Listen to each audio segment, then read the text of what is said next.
500 homeless coronavirus patients who need quarantine or isolation, but not hospitalization. The $6 million temporary project, resembling an Army field hospital, opened at the Cashman Center. The tent complex isn't a walk-up homeless shelter, but a place for ambulance deliveries of people who've been exposed, have symptoms, or are confirmed to have the COVID-19 respiratory illness. A 31-year-old inmate at the Clark County Detention Center is being treated for COVID-19, the facility's first case since protocols were put in place nearly 5 weeks ago. The inmate was admitted to UMC after he began displaying symptoms, where he subsequently tested positive for the virus. 3 additional inmates in that same unit have been moved to negative air pressure cells and have undergone testing for the virus. All remaining inmates in that module have been quarantined, and the entire area is being re-sanitized. With an eye toward getting the economy moving again, President Trump says he has total authority on deciding when to reopen the country for business. He says it's very simple. The President of the United States has the authority to do what the President has the authority to do, which is very powerful. The President of the United States calls the shots. It's not clear he does, though. Governors from both parties say they have the constitutional authority to decide what's right for their states. Some are banding together to make their own calls. Pushed on to why he thinks he gets to make the call, the president didn't say. We're going to write up papers on this. Adding governors need us, one way or the other. Sagar Meghani, Washington. However, governors from several East and West Coast states are banding together to develop plans to reopen on their own, saying it's their decision how and when to do it. The governors from New Jersey, Connecticut, Delaware, Massachusetts, Pennsylvania, Rhode Island, and New York did not announce a timetable, but say that will happen soon and smart. Governor Andrew Cuomo. If you do it wrong, it can backfire, and we've seen that in other places. Washington, Oregon, and California are also banding together. Governor Gavin Newsom. If you want to go far, go together. That's the spirit of regionalism that's defined our approach to addressing this pandemic. All 10 governors are Democrats but one. President Trump says reopening is his call, but governors point out he left it up to them to close down. Reopening plans are theirs. I'm Julie Walker. Las Vegas Metro Police are searching for a man who reportedly punched a bus driver. The unidentified man punched the driver as he was getting off the RTC bus near Tropicana and Mojave, then fled.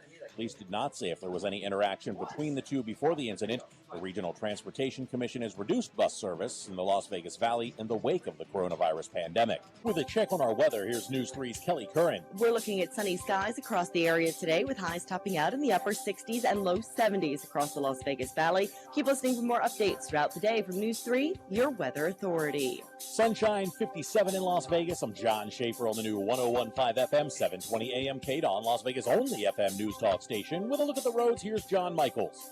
From the Letterman Road Traffic Studio. This report sponsored by Liberty Mutual Insurance, where you only pay for what you need. The crash on the Northern Beltway westbound at Aliante Parkway still a factor. Watch for slowing in the area. Roadwork continues on Boulder Highway, north and southbound between Sahara and Charleston, with a left lane restriction in effect right now until 4:30 this afternoon, and a high wind advisory in effect if you're driving a high-profile vehicle. Right now, the driving conditions are not optimal through Baker and the Mountain Pass areas. Just a heads up, nobody should have to pay for one-size-fits-all insurance coverage. Liberty Mutual customizes your coverage so you only pay for what you need. I'm John Michaels from the KDON Traffic Center. Get the rest you deserve with Helix Sleep. Helix makes personalized mattresses to fit your unique body type and sleep preferences and give you the best sleep of your life. Go to helixsleep.com and get up to $200 off mattress orders. I'm Jim Snyder. And I'm Marie Mortera. We want to thank you for making News 3 your #1 choice for news. Every weeknight at 11, you can count on us to have the big story of the day. Plus breaking news that matters to you. Jim Snyder and Marie Mortera. News 3 live at 11. Sometimes you hear an idea or learn about a company and say, finally, it's about time. That's what I said when I met the team at Homey. With Homey, you get a local real estate expert and everything you expect with a traditional agent. Everything except those high fees and commissions. Homey sellers save $10,000 on average. Finally, you can buy and sell confidently and save thousands in good times and bad. Check out homey.com or just text JD to 88588 to receive $250 off your listing fee. Homey sellers save $10,000 on average, and if you're buying a home, you'll save even more. Remember, you still get a 5-star experience with your local Homey agent and an easy-to-use app, all without the crazy commissions. Text JD to 88588 to receive $250 off your listing fee. fee. Again, text JD to 88588. Finally, you can buy and sell confidently and save thousands in good times and bad. Homies got your back. Sam and Ash here. It's been said that courage is grace under pressure. And let's show the world that Las Vegas can get through this with courage and be nice to one another. The day will come, soon we hope, that we'll look back on this time and say, when the world was down, Las Vegas pulled together. We helped each other, and we came back stronger than before. We're Sam and Ash, and we're here to help. Call us at 702-820-1234 or visit samandash.com. Because you deserve what's right. AAA Auto Insurance isn't just about protecting metal and glass. It's about the people inside the car. Did you check the tires? That's why AAA Insurance offers the benefits of a AAA membership, like roadside assistance. We're gonna need it. Yes, we are. It's extra peace of mind that no other insurance can match. Plus member savings when you bundle your auto and home insurance. Even better. I could use AAA right now. Join today at AAA.com. Get great auto insurance and more for the road ahead. AAA. Outsmart life. The opinions of the hosts on KDWN are their own and do not necessarily reflect the views of this station, its management, or Beasley Media Group. Hello, everyone. This is President Trump, the greatest president in the history of presidents. And the only show I listen to is the top-rated show, Sharp and Shapiro. They are the best.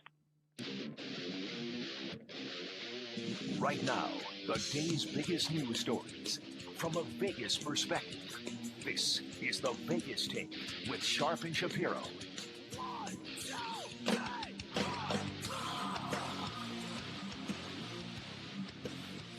All right, good morning, Las Vegas. Thanks for joining us. It's the Vegas Take, Sharp and Shapiro.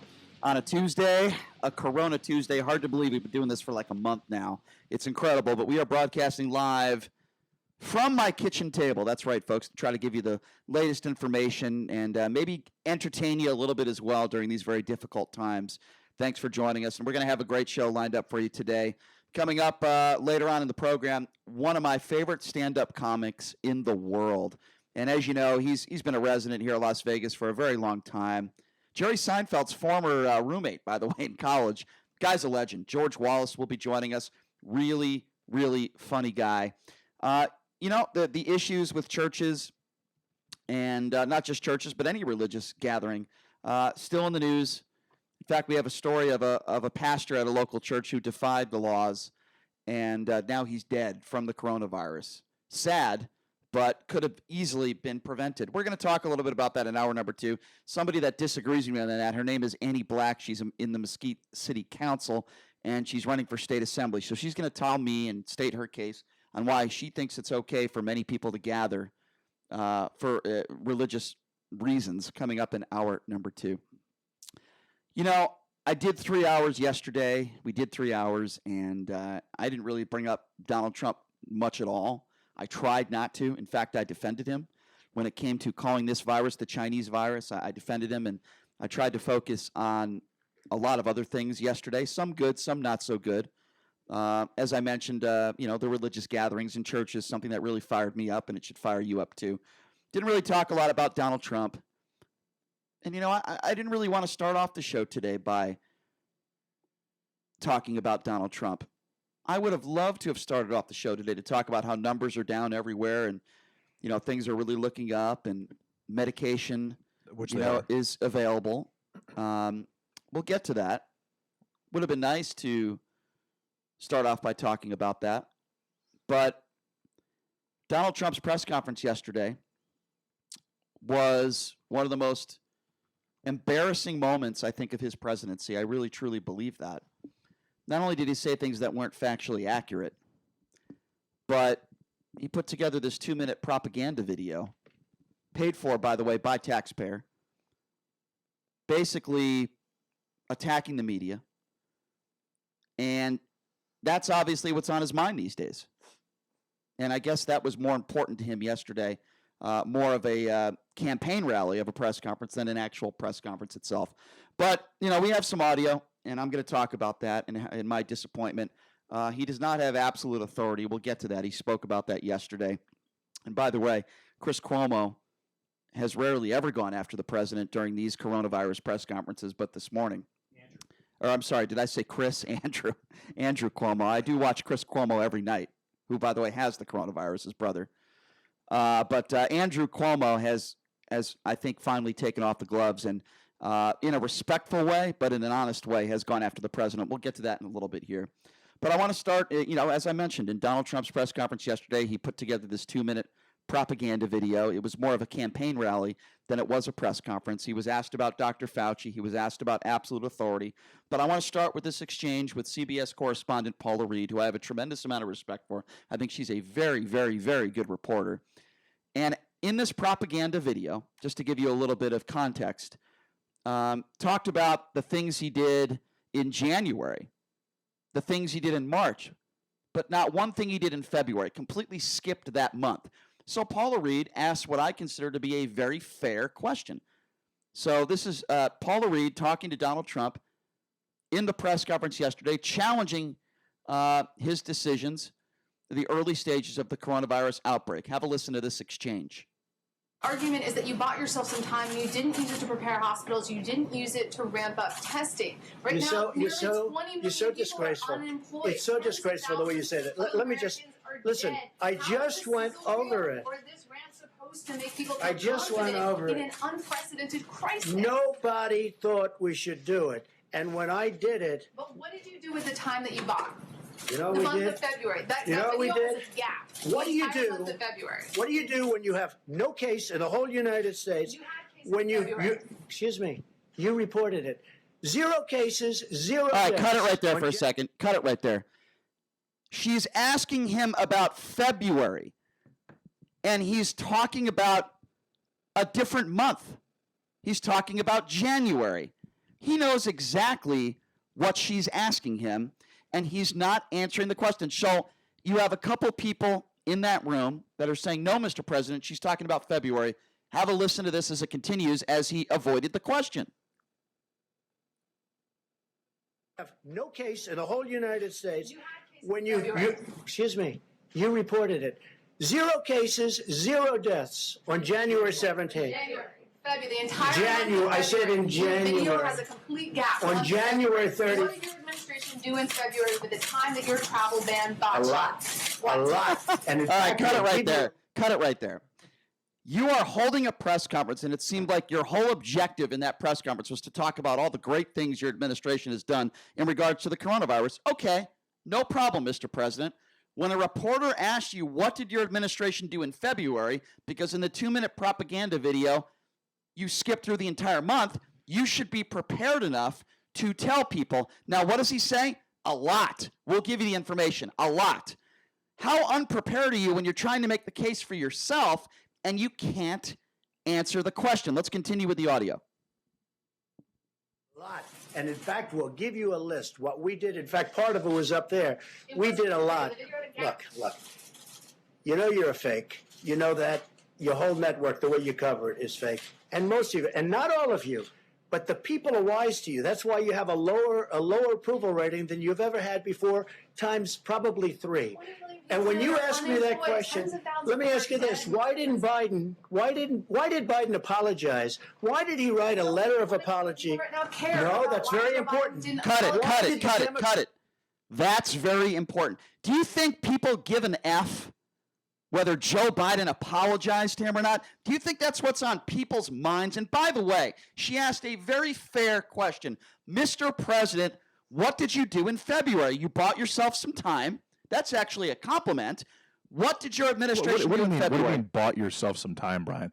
Do you know how many cases were in the United States by February 28th when Anthony Fauci went on TV on the 29th? Anthony Fauci, again, the infectious disease expert who was giving the president... What does that have to do with what I just said? What I'm saying is there wasn't a lot of cases in the United States by that time. There were cases in February. Do you know how many there were? There were cases in February. Do you know how many, though? I believe it was the second week of February that there were 15 cases, if I'm not mistaken. There was a collective 35 cases by the end of February. That means that the virus was not spreading. Keep in mind, and I'm surprised that President Trump wasn't exactly knowledgeable on this. You're surprised Donald Trump wasn't knowledgeable? Well, he was obviously focused on January. I do believe that in the press conference today, A lot of it will be predicated on what exactly happened in February. I guarantee you that won't happen. I'm almost certain that it will. I'll make a $100 bet with you right now that doesn't happen. You don't think he'll bring it up once? I guarantee you he will not share with the media what he did in February. I think he will. $100, you got to bet. Okay, fair enough. We have an absolute wager. Fair enough. So that's I'll never get paid, but that's fine. You will absolutely get paid if that's it. Stein's a witness and Campaign's a witness. We have 4 people in here that are all witnesses. No, you get no cut. All right, let's continue with this audio. But here's the thing. Hold on a second, Sean. Here's the thing. We can debate and talk about how many cases there were in February. The bottom line is his entire press conference yesterday, and I'm going to continue with the audio, was dedicated on defending himself and his administration. The video, as I like to call it, the propaganda campaign video, that was, by the way, paid for by taxpayer. Okay. Do you know how much that probably cost? Hold on. If I could just skip, it doesn't matter. It's breaking the law. If you look at the Constitution, what he did was actually breaking the law. I'll get to that in a little bit because there's verbiage that says what he did, making a video like that in the White House, is breaking the law. I'll get to that. But this press conference was about defending himself, and he couldn't defend an entire month, a very key month in February. Let's continue with the audio. Go ahead, Sean. You've ever had before, times probably 3. And when you ask me that question, let me ask you this: why did Biden apologize? Why did he write a letter of apology? No, that's very important. Why did the Democrats think that I acted too quickly? You know why? Because they really thought that I acted too quickly. We have done a great job. Now, I could have kept it open, and I could have done what some countries are doing. They're getting beat up pretty badly. I could have kept it open. I thought of keeping it open because nobody's ever heard of closing down a country, let alone the United States of America. But if I would have done that, we would have had hundreds of thousands of people that would right now be dead. We've done this right, and we really have done this right. The problem is the press doesn't cover it the way it should be. The president? Yeah, the press doesn't cover it the way it should be covered. So then it gets worse, ladies and gentlemen. It gets a lot worse. Trump is asked about his authority because he's been on record as saying that he has total authority over these governors, which is, by the way, not factually accurate. We'll get to that. Have a listen to this exchange about Trump having total authority in regard to reopening the country. Have a listen to this. When somebody's the president of the United States, the authority is total. And that's the way it's got to be. The authority is total. It's total. And the governors know that. So if the governors know that. Now you have a couple of bands of excuse me. You have a couple. Could you rescind that order? You have a couple of bands of Democrat governors, but they will agree to it. They will agree to it. But the authority of the president of the United States having to do with the subject we're talking about is total. Okay, first of all, this is not opinion. We share a lot of opinions on this show. It is absolutely 100% factual that the president is wrong. Not an opinion, fact. The Constitution says the powers not delegated to the United States by the Constitution, nor prohibited by it to the states, are reserved to the states respectively or to the people. That is according to the Constitution. Governor Cuomo of New York this morning, and again, Cuomo has tried to work with the president. Cuomo said it himself this morning that it's just wrong. It's 100% wrong. It's not factually accurate. Here's somebody else that agrees with me who I have a tremendous amount of respect for, who works for Fox News. His name is Judge Napolitano. Here's what he had to say about authority. In areas of health, safety, and welfare, the 10th Amendment expressly reserves the power to regulate for those areas to the states. So the federal government can help out with cash. It can help out with resources, it can help out with information, and it can help out with guidelines. But in terms of the actual power, for example, to reopen Broadway theaters, to reopen stadiums, to reopen restaurants, to reopen other parts of the economy that have been shut down, it is the governors who have shut them down, and it is the governors who will make the decision to open it up. There you go. It's Judge Napolitano in his own words. Yeah, I've been saying that for a while, Brian. So why would the president say that then? The states are sovereign. Why do you think that there wasn't an all-encompassing stay-at-home order? So why would the It's president the not exact understand same that? logic. Here's what the president doesn't want to happen. He doesn't want economies that should be open. He doesn't want Democratic governors for states with economies that should be open, that could be open, because, again, keep in mind, when this first happened, the people that got the virus that were asymptomatic, that didn't have any symptoms, probably don't have the virus anymore because it doesn't stay in your system for more than 20 to 28, which means they're not silent carriers. They can't infect other people. But what does this have to do? With everything, Brian. President lied. Just listen, Brian. What I'm saying is he doesn't want economies that him and his team believe should be open, not to be open because of for political reasons. Fine. So lie and be. I'm just telling you that's exactly what's going on. That's what's going on through his head. Why can't he say that? How do you know what's going through his head? Because I know what he's thinking at this point. You know what Donald. I'm very certain I know what he's thinking at this point. So tell me what he's thinking when he lies. Then tell me why he would do that. Since you know how he's thinking, he does a press conference yesterday saying he has total control. Everybody that has a brain knows that that's wrong. You're right. So why would he do that? I know it's wrong. So why would I've been saying it's wrong for X amount of time. I understand. That's not changing. I'm not accusing you. Again, the states are sovereign. I agree. Right. We all agree. What Donald Trump doesn't want to happen is for a bunch of states to refuse to open up their economies, which affects the entire, like for example in Michigan. So because he doesn't want that to happen, it's okay for him to lie. Like for example in Michigan, where you have You're not answering my question. major car distribution, or I'm assuming car manufacturers, like in Detroit, Michigan. He doesn't want the entire Michigan economy to be shut down and that might until October or until September for political purposes, or even leading into the election in November. And that might be true. And as far as it being a propaganda video, Brian, at what point did he say Trump 2020? So you don't think that was to boost himself? All that was to prove that the media has been misreporting this from the jump, which they have. What did they misreport? Brian. What did they misreport? They've been saying the exact same things that they've been accusing him of saying, and he was saying this is all I'm proving. Like in the last month, give me an example of somebody that's misreported something. What, the last month? Yeah. Let's talk about Nancy Pelosi a couple of days after the travel ban to China was instituted. In the last month. Let's talk about Joe Biden. Let's make it 60 days instead of 30 days. What did Joe Biden misreport? Joe Biden called Donald Trump a xenophobe, and he apologized for shutting. That's a big deal. And he admitted he was wrong, and he apologized. Okay, that's fine. But the fact that he called Donald Trump a xenophobe, so that gives the president the right for shutting down traffic to China. And keep in mind, China has been not on the up and up since day one, as far as the transmissible element of the virus, as well as the caseload. Right, well, we're getting off the subject. I don't know. No, we're not though. No, we are, because you haven't answered my question. We were talking about how he said he had totality. He had the power over the governors. And I said, obviously he doesn't. Okay, obviously. And I asked you a very specific question. Why is he lying? And all you've done is said, well, here's what I think he was. That's what Trump supporters do. Here's what I think he was trying to say. Here's what I think he meant. And I'm asking you a very specific question. Why did the president lie? Is it because he's a dope, or is he intentionally lying, or both? It's a very simple question. I mean, that's what I'm trying to ask you here. You could give the reasons why you think he said that, but I'm just asking you why. Why? This is a big deal, okay? This is the Constitution we're talking about here. He's the president of the United States. It's not an opinion. He's 100% wrong. And then when he's asked, who told you that, Mr. President, won't give an answer. This is important for the president to be factually accurate. And this is a really weird situation, because we've never had a situation where the entire country is in lockdown. And if some states open and some states don't open for political purposes, and that affects the well-being of the country as well as, I mean, I'm saying, what if that what makes you think that a Democrat would do that? What if that were to take place? Well, that's what he's afraid of. Well, I mean, what if China went to war with us? I'm not going to do it. No, I'm just saying. No, that's actually a strong possibility at this point. You have entire regions of the country that are, Oregon, California, Washington. You're going in circles. No, I'm not going in circles, but I'm saying it is possible that these states refuse to open their doors, despite the fact. So it's possible that Republican states, that 60% or 70% of Republican states that haven't been destroyed by this virus, open up.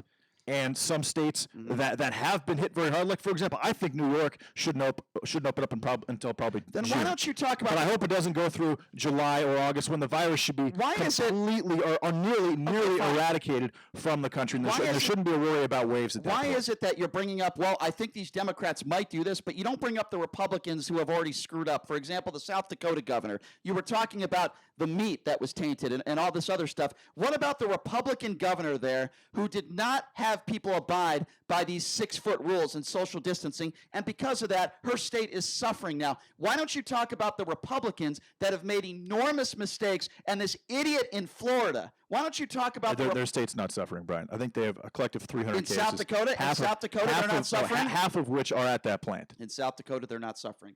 You don't think that has anything to do with what the Republican governor of that state did, not abiding, not telling people to abide by social distancing and leaving everything open? You don't think that has anything to do with her policy making? I mean, I don't care if she's a Republican or a Democrat. She made a mistake. It was disgusting what she did, and now people are suffering because of it. It's wrong. And I go back to what I said about Donald Trump. It is wrong to attack the media, regardless if you think the media is attacking you or not. It's wrong to put together a video. Okay, that was what was on the president's mind yesterday. How do I defend myself? It was not propaganda. He didn't say Trump 2020. He didn't say anything about being elected. He doesn't have to say Trump 2020 for it to be propaganda. You can't just apply that to it, Brian. You know what was actually terrible was when Anthony Fauci went up there and he clarified the comments that were totally spun out of control on CNN. And that same reporter, Paula Reed, said, "Hey, Mr. Fauci, were you put up to this by the president?" And he looked at her like he literally wanted to kill her. I'm so glad you brought up Fauci. I'm serious. I'm very serious. But I'm serious to me, that was beyond disgusting. You know what else was disgusting? When Donald Trump was doing that, when that video, which was very simple clips, it probably cost a few $100 to put together. I could have put it together myself. Doesn't matter. Soak it of campaign sitting right next to me right now. Doesn't matter. It's a joke. In probably 1 hour. Taxpayer money, not exactly a large expense to the taxpayer. Doesn't matter. But when that was It's on, the point of it. CNN literally took they took CNN and CSNBC. They took their coverage and they twisted. And then they at the Chiron after the fact, they added, "Oh, by the way, Donald Trump is trying to rewrite history of what happened with the coronavirus." Brian, that was disgusting. Well, it's amazing to me. And I don't think CNN and I don't think a lot of these media outlets actually understand what the American people are really thinking about them right now. Because they're all watching us, and all they care about is getting this over with. They don't care about Donald Trump at this point. It's not political for them. But then why is Trump making it political?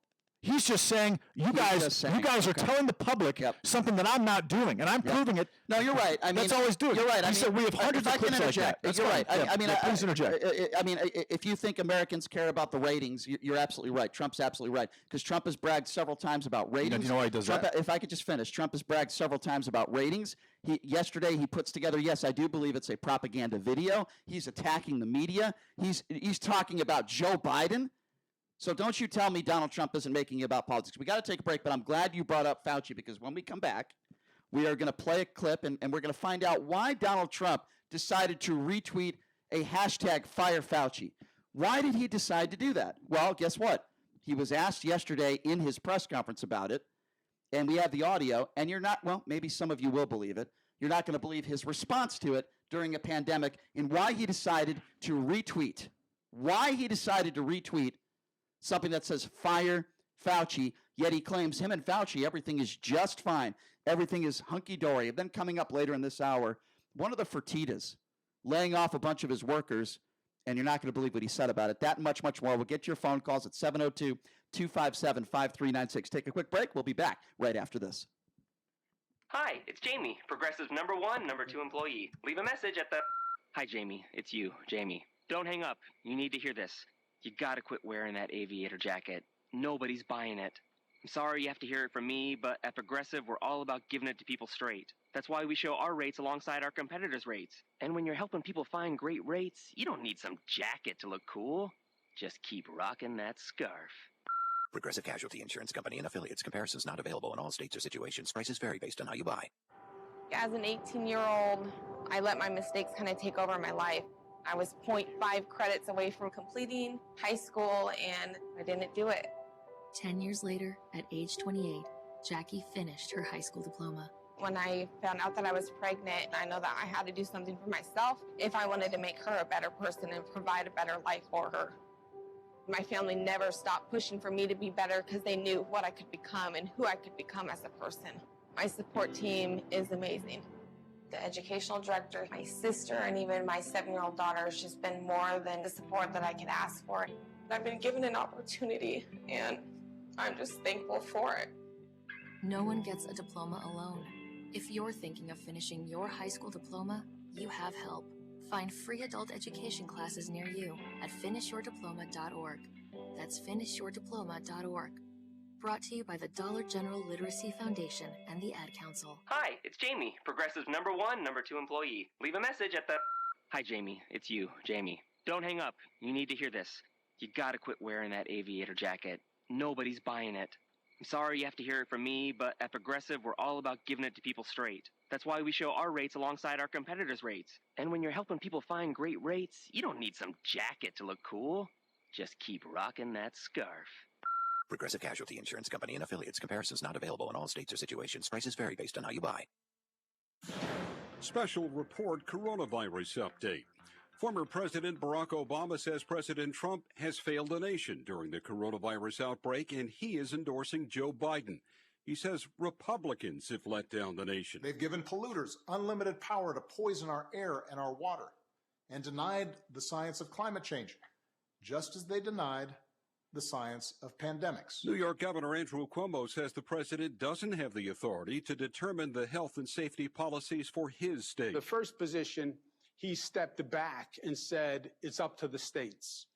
This is stepping forward and trying to step over the states, which is frankly, I think, more partisan, more divisive, and more dangerous. Governor John Bel Edwards is concerned too many people in Louisiana are disobeying his stay-at-home order, and he worries that puts the state at the risk of a new spike in cases. I'm Mike Moss. It's time to check the roads. From the Leather Road Traffic Studio. This report sponsored by Liberty Mutual Insurance, where you only pay for what you need. The accident on the Northern Beltway, westbound at Alicante Parkway, still a factor. Also, light slowing on the Northern Beltway eastbound from Losee to I-15. In the work zone on I-15 northbound at Speedway, a left lane closure for road work that's in effect until 3 o'clock this afternoon. Nobody should have to pay for one-size-fits-all insurance coverage. Liberty Mutual customizes your coverage so you only pay for what you need. I'm John Michaels from the KDON Traffic Center. Right now, we cannot be overwhelmed. We have to work to keep our loved ones safe and protect our communities. We have to work to stay strong, to stay connected, to stay focused. We have to work to inspire, to innovate, to build new solutions. But for all of this to work, we have to work together. At ZipRecruiter, we connect employers and people every day. But today is different. We're partnering with first responders, government officials, the medical community, the innovators, and the manufacturing, transportation, and food distribution industries to make sure we're finding the right people for the right jobs right now. Let's work together. ZipRecruiter.com/work together. 1015 FM, 720 AM, KDON, the talk of Las Vegas. Sean Hannity, weekdays noon to 3 p.m. Now back to the Vegas Take on 1015 FM, 720 AM, KDON.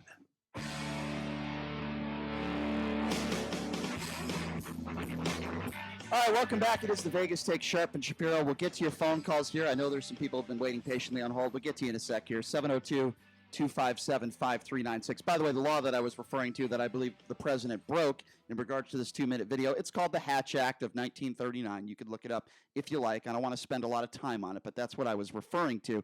You brought up Anthony Fauci, JD, a few moments ago. Well, he brought Fauci up in the press conference yesterday, and a reporter asked him a question about why he retweeted something that said #Fire Fauci. So I want you to have a listen to this exchange yesterday. I retweeted somebody. I don't know. They said fire. Doesn't matter. Did you notice that when you retweeted it? Yeah, I notice everything. So you retweeted it even though it said time to fire Fauci? No, that's somebody's opinion. All that is an opinion. And you elevated No, I was told about that. I said, I'm not firing. In fact, if you ask your friends in the office, in the public relations office, I was immediately called upon that. And I said, no, I like him. I think he's terrific. Because this was a person's view. Not everybody's happy with Anthony. Not everybody's happy with everybody. Not everybody's happy with Anthony. Not everybody's happy with anybody. And then his excuses. It was another person's view. So would he retweet anything negative about himself that somebody else's view. Would he retweet something negative? I don't think anybody would, Brian. Yeah, exactly. I don't think many politicians anywhere would. Well, are you okay with him retweeting that? And by the way, I told you yesterday I thought he was going to fire Fauci. I literally said, and I said I would be okay with it. So I mean, are you okay with him retweeting that? I told that to Chris Wing yesterday. I said based on what Donald Trump has done over the course of his presidency, the fact that he was going to that he retweeted that, in my opinion, meant that it's going to happen soon. He was also asked and pushed on that further why he would retweet something that said fire Fauci, and his response was, controversy is good. I like controversy. Keep in mind, if I don't have to remind all of you, we're going through one of the most difficult times that this country has ever had to go through in this pandemic. And it should not be political.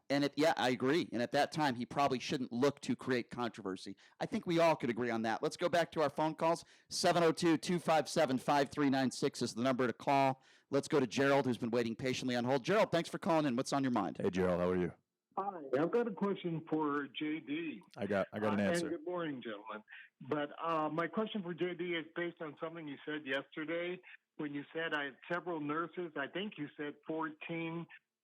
They found them to have coronavirus on the soles of their shoes or the bottom of their shoes. Yes. And I'd like to know, the source of that.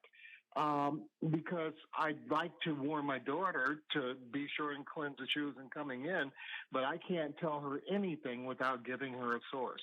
And I just wonder, where'd you get your info? I read that a couple days ago. I believe that took place in New York City. On the same side of things, actually, I read that New York City, in one specific hospital in New York City, pregnant women, 14% of them were asymptomatic to the coronavirus as well. But I'll circle back and I'll get you that exact source. Okay, Gerald? Appreciate you. Yeah. All right. Okay, thank you. Thank you, thanks, Gerald. 702-257-5396 is the number to call. Let's go to Brad. Brad, you're next on the Vegas Take. Hey, what's up, Brad? Yeah, right on, gentlemen. Hey, I want to give one thing. I think we should get rid of Fauci immediately. You got to go back to way in 2009 and look at what Fauci was doing with the virus when it was in North Carolina, and he was sending it to Wuhan, along with $3.7 million to mutate that virus. How come you're not bringing that up? Why did you say your name was Brad when we know your name is Brady? Let's bring that up first. Why would you do that?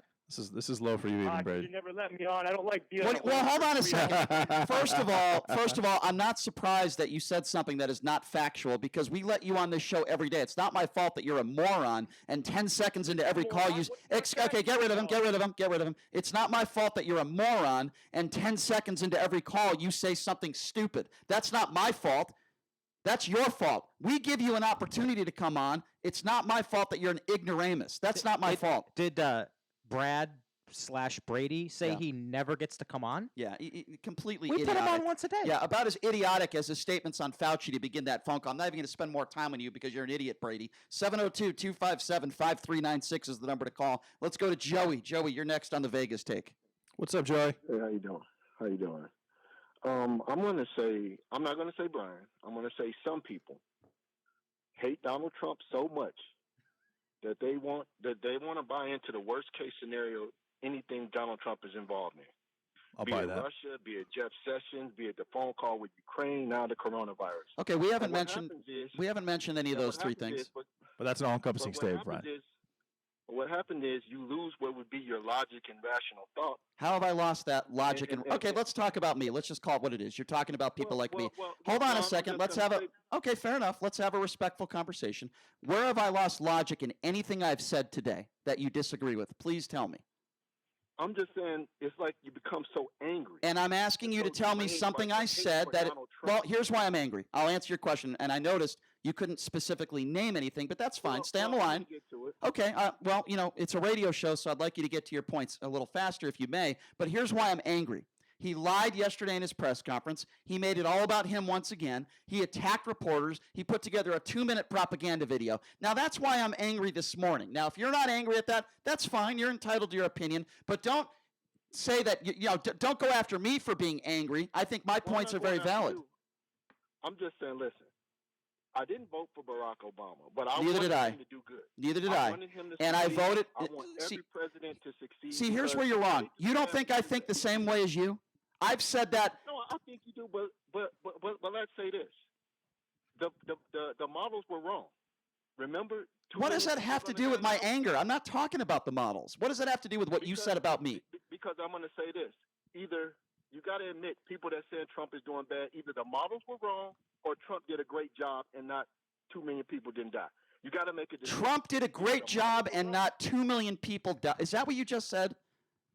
Listen, they said 2 million people are going to die. Now, Fauci came out the other day, said more like 60,000, which would be less than the flu, that killed. So could it be possible, and let me ask you this, could it be just possible that people are practicing social distancing and they're listening to their governors, and because they're abiding by what they're if I could just finish my question. Trump gets no credit. Excuse me, let me finish my question. Can it be possible that people are abiding by social distancing, and that might be the reason why the death toll has gone down? Can't that be possible? So you have to give credit. You have to give credit to Trump then. You have to give credit For what? to the Trump administration and Anthony Fauci and the doctors for having the expected death toll be 2.2 million under the worst circumstances, putting the measures they did into place, and then dropping that number by 97.3%. So what else? So you're right. No, he's totally right. That's what I'm talking about. Yeah. Okay, well, you said anger, and I gave you. Excuse me, I gave you. Okay, I'll respond to that. I'll respond to that. I will respond. Okay, let me know when you're done with your Donald Trump knee pad rant. Okay, are you ready? I'll tell you why. I told you why I was angry. Okay, I gave you several reasons why. Excuse me, it's my turn now. I gave you several reasons yesterday why I was angry at the president. And I'm angry at the president every day by the way he conducts himself, his behavior, and how he conducts his press conferences. Now, if you want to give him credit for the coronavirus, I completely, or the response to it, I think that's a joke and I disagree with you. But let's just say hypothetically you're right. Let's say the president did everything right. By the way, he didn't with this coronavirus. He doesn't have to do everything right, If I could just finish my statement. Let's just say that he did everything right, which, by the way, far from it. In fact, I think it's the opposite. It still wouldn't give the president to act and give him a right to act the way he acts and behaves at every single one of these press conferences. That is why I'm angry, and I think it is pathetic. Like people like you cannot go after him for that and acknowledge that he's done anything wrong. You want me to give him credit for doing things right? You can't say he did anything wrong. You can't say anything. Well, the problem is you give him 5% credit for doing things right, and you attack him 95% of the time when he does something wrong. But the fact remains, Brian, and this cannot be disputed. If this is the most deadly, contagious virus in 102 years, and the last one killed 75 million people, and this one in the United States kills 20,000 or 50,000 or 60,000, either this was a major overreaction, or somebody in the United States, the Trump administration in particular, did a very good job of containing it to prevent it from exploding. You cannot deny it at this point. No, it's not ridiculous. Yeah, it's not ridiculous. How is that ridiculous? It's completely ridiculous. You have to give. We just shut down the entire country. A month and a half ago, he said 15 cases down to zero. Don't look me in the face and say he's done a good job. He's done an outstanding job. That's actually. a joke. Yes, That is embarrassing. He has done an outstanding job, Brian. Considering how contagious this is and how potentially deadly this thing is. Yes. How about our testing? Were we prepared for this? Prepared in what regard? In what regard? Yes. What else? Let's start with testing. Why would we have 300 million or 200 million or 100 million tests prepared in 1 month for a virus we didn't know anything about? Brian, as late as February 29th, Anthony Fauci was telling the American public it was going to be okay, and we had nothing to worry about. It was the president of the United States for months that was telling everybody it was going to be okay. No, not for months. Yeah, for months, January and February. Then why would he have shut down travel to China on because January the virus, 31st. I'll tell you why. Because they thought the virus was going to be, because the virus had not spread to other countries. Okay. By the middle of February, it was in about 10 different countries. There was a couple of cases. It didn't really explode until Obviously, March. And once it exploded, actions were made. Listen. Period. Listen. Well, what about Bill de Blasio, March 3rd? That's whataboutism. No, it's not. He's the president of the United States. I'm not going to go through every Democrat that said something wrong. He's the president of the United States. Not every That's Democrat. What Trump supporters do. I'm talking about the mayor sick of it. of New York City, Brian. Come on. The epicenter of the virus on the planet. What about the president of the United States? 193,000 cases are there. 50% of the deaths in the United States are in New York City right now, Brian. Bill de Blasio on March 3rd said, you know what, New Yorkers, it is okay. Go back to work. No, there's no issue whatsoever. Can I respond to what you're saying now? First of all, even if de Blasio was 100% wrong, it doesn't excuse, and that's what Trump supporters do. De Blasio did something, said this, and this, so, It's okay if the president did this, this, and this. That is a ridiculous excuse. Let's get back to the phone call. 702-257-5396. Let's go to John. John, you're next. Hey, what's up, John? John, you're next on the Vegas Take. What's going on? Hey, man. What's up? JD, I'm going to ask you a question too, man. All right, cool, man. What kind of drugs are you on and where do you get them, man? Well, you can answer the question. I'm not going to answer that question. If this was a caller asking you what drugs you were on, you would have cut him off and called him a moron. No, I would have. Yeah. I would have said, "What have I said wrong?" Hold on a second. No, that's fine. No, All right, I'm just telling you, Brian. I'll handle it the way I would. Okay, I'll handle it the way I would. John, ask JD. Do we still have John on the line? Because I didn't want to hang up on him. He's gone. Okay, here's what I would have said. John, what have I said that you disagree with? That's what I do when people immediately call me a name. I said, what do you disagree on? John, you can call back and have a debate with JD. Don't insult him. No, I'm not big into insults. I am perfectly fine with disagreeing with me, but if you're going to insult me, I'm not going to deal with you. Okay, period. well people, that goes for on air. That goes for social media as well. People do that to me all the time, fine. and I just try to pin them in a corner and say, "What do you disagree with me on?" It happens every day with me, and I think we should give him another opportunity to call back if he's willing to be respectful to you and have a good debate. So you okay with that? That's perfectly fine with All me. right, good. 257-5396 is the number to call. Let's go to Steve. Steve, you're next on the Vegas Take. What's going on? Hey, what's up, Steve? Yeah, good morning, JD and Brian.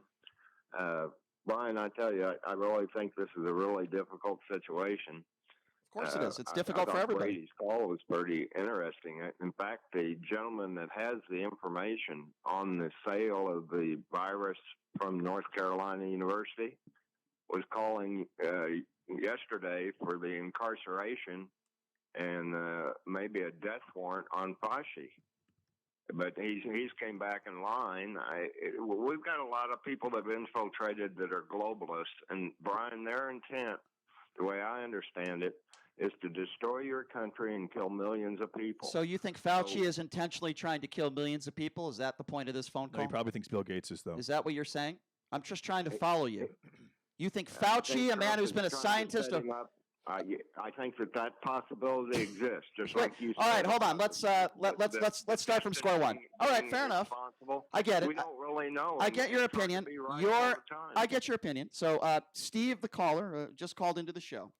His opinion is he believes Dr. Fauci and some of the good doctors that work in the Trump administration and have been working in this country for 40 to 50 years might want to intentionally be trying to kill innocent Americans. Steve, that's a really great take, man. You know, some other show host might keep you on. What's Fauci's history? Do you know, Brian? What is your history? Do you have an education? No. I want to know your history. I want to know your history now. You want to attack Fauci and say he wants to kill millions? Why don't you? No. You just said the doctor wants to kill millions of innocent people, and that could be his objective. So now I want to know your education. How dumb are you as an individual to make a statement like that? What is your education? I'm a healthcare professional. I graduated in the top third of my law school. What school did you go to? From UNLV, cum laude. What do you do for work now, sir? I test very well, and I listen. And I weigh things out. What is your evidence? Okay, so if you went to school, and I don't believe you, by the way, but let's just hypothetically say you're telling me the truth. I'll prove it. All right, no, I don't need your proof because you're a waste of my time, sir. Okay, fine. So what evidence, as you know, when you form an opinion, you have to have something to back that up. I'm sure you learned that in second grade. I'm sure you at least went to elementary school. So where is your evidence? Give me some evidence that would lead you to believe that Dr. Fauci is a murderer like Adolf Hitler and he wants to kill millions of innocent Americans. Give me one piece of evidence now. I don't have the... Exactly. Get lost. Get lost, you idiot. Take your degree and shove it up your ass. Get lost. You're a disgrace to this country. For you to think that Dr. Fauci is a murderer and wants to kill innocent people, you are a disgrace to UNLV, and you are a disgrace to Las Vegas, and don't ever call back here again. He calls in probably 5 times a week. I don't want that guy. Okay. If that guy is dumb enough... I actually do want him calling back, so feel free to call back. Okay, well, I don't. And all he's saying is that globalists, by definition, are all about population control, which, by default, is killing millions of people. So you're defending I'm caller. I'm not defending anything. I'm just telling you Well, what he you said. haven't criticized him at all. You're defending him and saying you want him to call back. I don't agree with him. I don't just because I don't agree doesn't mean he can't call back. Okay, not agreeing with somebody like you're a Trump supporter. I'm not. Okay, We right. can agree and disagree And, on some of and, the. and I've said this for the last month. I said during this crisis, I am going to be as gung ho understand. about Donald Trump as Okay, I've made that if I so could just clear. finish my statement, and, you're and, entitled and, to and, that. for, and for the listeners that just started listening to the show before all this happened, I was the opposite. I was not You a Trump are entitled apologist. to that, and I'm glad. I want this to be over, and I don't want it to be political. And it's turning okay. political, and I think the media is treating Trump All very right. poorly. If I could just go back to Absolutely, that go phone call, back to it. I don't have a problem with you. You have your reasons for voting for Donald Trump. We disagree. I don't have a problem with that. That's fine. I don't have a problem with anybody who feels that way. I have a problem with somebody, JD. There's a fine line between your opinions on Trump and somebody that calls into a show that accuses Dr. Fauci of wanting to kill millions of innocent Americans like an evil, murderous dictator. He's comparing Dr. Fauci to Kim Jong-un and Adolf Hitler and Assad. There's a difference between disagreeing with somebody's opinion and just flat out calling somebody a piece of crap who makes I'll tell you the craziest Do you part of that understand call- my I point understand there? what you're saying. But the craziest part of that call was he actually said that, or he implied that the virus was created at North Carolina University and sold. Just he has zero evidence to back that up. He is a Looney Tune nut. People are saying that. There's a lot of different But you conspiracy understand the theories out there, distinction but- between you but and they- I But they are disagreeing. seriously conspiracy theories at this point. Okay, but you understand that I you do. and I disagreeing on like a press conference, fine. It's good debate. Let's go after it. But when you accuse the Dr. Fauci of wanting to kill innocent lives in this country, JD, I think we both agree that is disgraceful. And nobody should ever say that. 702-257-5396 is the number to call. Let's go to John. John, you're next on the Vegas Take. What's up? Hey, what's up, John? Hey, JD, I wasn't such a pointed jab as you think it was. That's all right. But I got two questions for you, man. As long as you understand the guidelines, that's cool with me, man. This is the John who told you were on drugs. Yes, it was. Yes, it was. And John, I don't do drugs. I am drinking. I do. I am drinking 2 Aquafina waters, and I did put an emergency dissolvable tablet in one of them, though. John, for the record, So I could be all hopped up on that. For the record, John, I'm the one who does all the drugs. Go ahead. I'm sorry. Go ahead. That's a fact. Go ahead, John. Two questions. Specifically, what did Donald Trump do in the month of February? And two, how can you possibly give him credit when he stated up front that he was not going to be the point person, that he was there to back up the state? So he clearly does not deserve any credit for this. Nobody could envision that Governor Steve Sisolak would have the gigantic cojones to shut down the Strip. That thought never crossed my mind. I doubt that it crossed yours either. So two questions. Specifically, what did Trump do in February? And two, how can you possibly give Trump credit for this when he stated explicitly up front that he's there to back up the state? Let's keep John on the line. Okay, Go ahead, what- JD. What was Trump supposed to do in February, considering there were 35 cases at the end of the month? And Trump is not an infectious disease expert. Anthony Fauci is. Anthony Fauci is the one who recommended that the country be shut down. He recommended all the lockdowns. Anything Steve Sisolak did was based on Anthony Fauci's recommendation. I don't think that can be denied.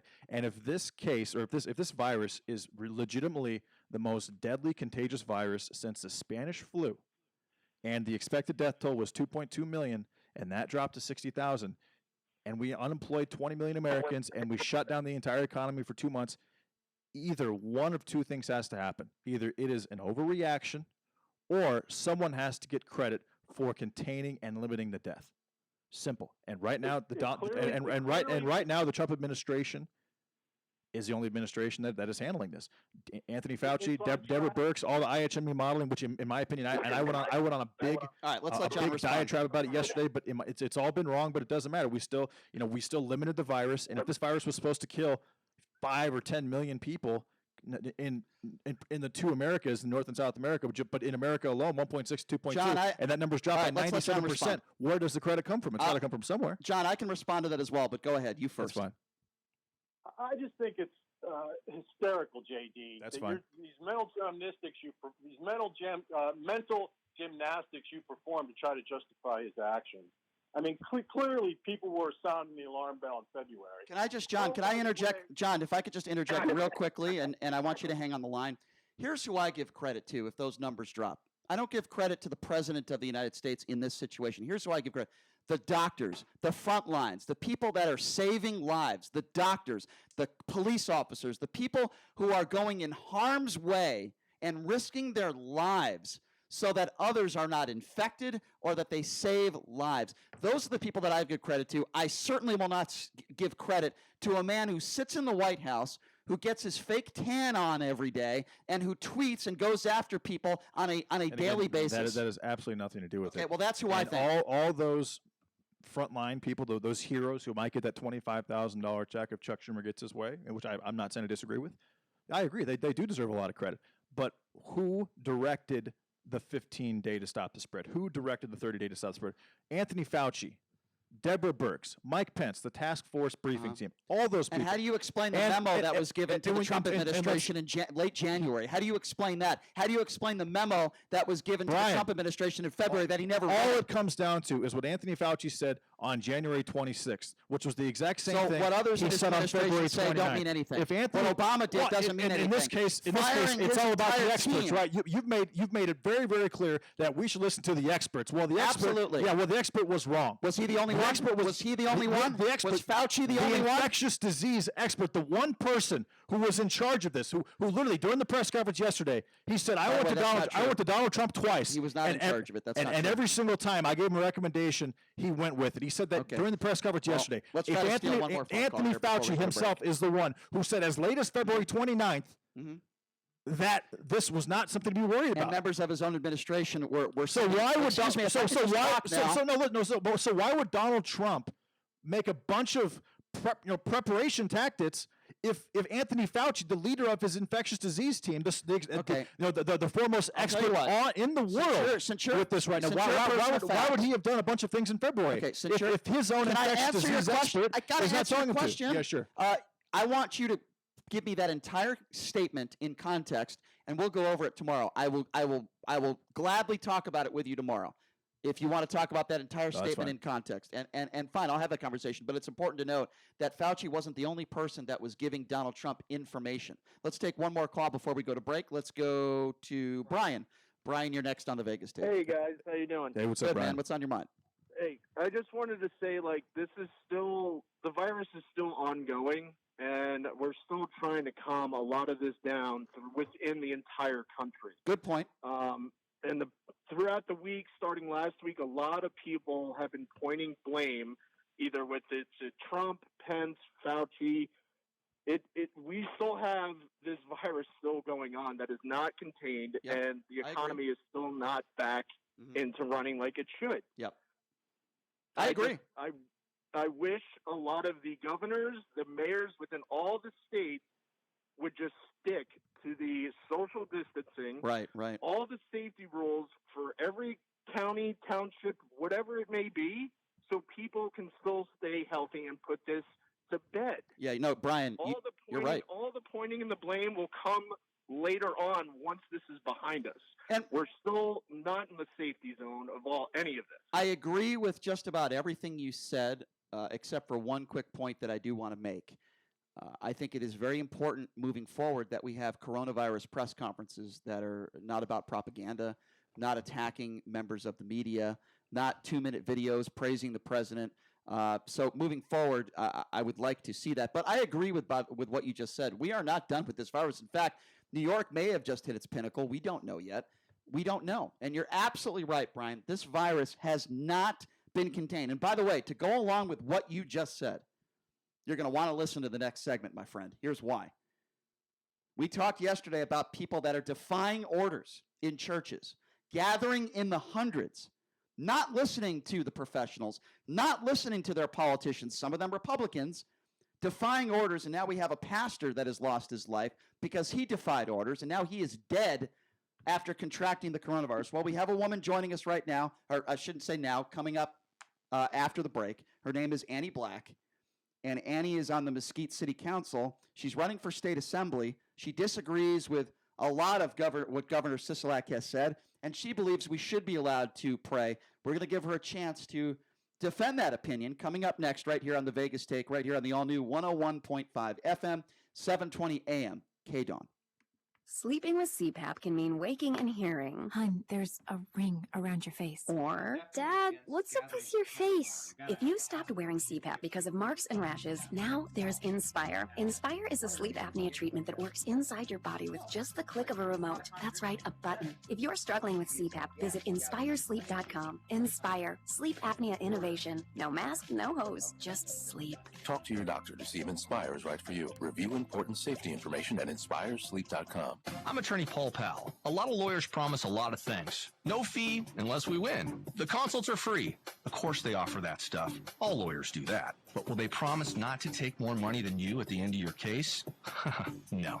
When you call me, that answer's yes. I'll never take more money than you, and I put it in writing. Call 728-5500 or go to paulpowell.com. I really can help. Paul Powell. More lawyer, less fee. Your home for Sean Hannity. KDWN Las Vegas, KKLZ HD2 Las Vegas, a Beasley Media Group station. Special report coronavirus update. Pandemics have a way of cutting through a lot of noise and spin to remind us of what is real. Barack Obama has stepped into the political fray with a pandemic-timed endorsement of Joe Biden. In a message posted on his Twitter feed, President Obama said America needs the kind of leadership that only Joe Biden can provide. The kind of leadership that's guided by knowledge and experience, honesty and humility, empathy and grace. That kind of leadership doesn't just belong in our state capitals and mayor's offices. It belongs in the White House. And that's why I'm so proud to endorse Joe Biden for President of the United States. Obama went on to say choosing Joe Biden as his vice president was one of the best decisions he ever made. Linda Kenyon, Washington. President Trump has met with patients who've recovered from the virus, hearing from a passenger who was on a cruise ship that experienced an outbreak. The World Health Organization says don't believe claims that drinking potent alcohol will stave off the virus. I'm Mike Moss. New York's governor and President Trump are in the middle of a very public disagreement. More from correspondent Steve Kastenbaum. Governor Andrew Cuomo said of President Trump's claim that he had total authority over the states. We don't have King Trump. We have President Trump. New York's governor said he would defy any order that put the public's health at risk. The worst possible thing he could do at this moment would be to act dictatorial. Cuomo urged the president not to bring partisan politics into the fight against coronavirus. Economists are still trying to put into context the shock that the world has absorbed and will absorb. Today, the International Monetary Fund put the damage at Great Depression levels. France is forecasting an 8% drop in growth this year and projects its worst recession since World War II. The economic minister says that 8% drop may be optimistic. The Dow up 521 points. I'm Mike Moss. Trading. It's time to check the roads. From the Leather Road Traffic Studio. This report sponsored by Liberty Mutual Insurance, where you only pay for what you need. Fire crews responding to a fire call reported at Tropicana near Eastern Avenue. Watch for fire assets on scene and may be affecting traffic at the intersection. There are no accidents to report right now, and roadwork continues on Boulder Highway north and southbound between Sahara and Charleston for utility work with a left lane closure both directions, north and southbound. Nobody should have to pay for one-size-fits-all insurance coverage. Liberty Mutual customizes your coverage so you only pay for what you need. I'm John Michaels from the KDON Traffic Center. Get the rest you deserve with Helix Sleep. Helix makes personalized mattresses to fit your unique body type and sleep preferences and give you the best sleep of your life. Go to helixsleep.com and get up to $200 off mattress orders. Sleeping with CPAP can mean waking and hearing. Hun, there's a ring around your face. Or, Dad, what's up with your face? if you stopped wearing CPAP because of marks and rashes, now there's Inspire. Inspire is a sleep apnea treatment that works inside your body with just the click of a remote. That's right, a button. If you're struggling with CPAP, visit InspireSleep.com. Inspire. Sleep apnea innovation. No mask, no hose, just sleep. Talk to your doctor to see if Inspire is right for you. Review important safety information at InspireSleep.com. Hey, it's Sean Hannity here. I know the business climate has changed dramatically, but if you need to sell your home, don't believe the myth that homes aren't selling. Joining me now is a true expert at selling homes, Rick Brinkus of Keller Williams Realty, the marketplace. So what's your advice on selling a home right now? Sean, now is a great opportunity for home sellers to really get the facts from a local expert. I'm happy to meet with anybody either face-to-face or over the phone. And in Las Vegas, we're used to meeting with many people that are both buying and selling from remote locations. So using the technology and doing everything remotely is nothing new to us. So what does that mean for sellers? For a home seller, it's a great opportunity to really examine the facts and their particular situation. What we're finding is there's a lot less competition out there with home sellers, and any of the buyers that are looking are all real serious buyers. We're also finding, with interest rates hovering around historic lows, an expanded pool of potential buyers right now. All right, thanks so much. Call the Brinkus team today at 702-456-5959, online at thebrinkusteam.com. License number BS16186. 1015 FM, 720 AM. KDON, the talk of Las Vegas. The opinions of the hosts on KDWN are their own and do not necessarily reflect the views of this station, its management, or Beasley Media Group. Hello, everyone. This is President Trump, the greatest president in the history of presidents. And the only show I listen to is the top-rated show, Sharp and Shapiro. They are the best. Right now, the day's biggest news stories from a Vegas perspective. This is the Vegas Take with Sharp and Shapiro.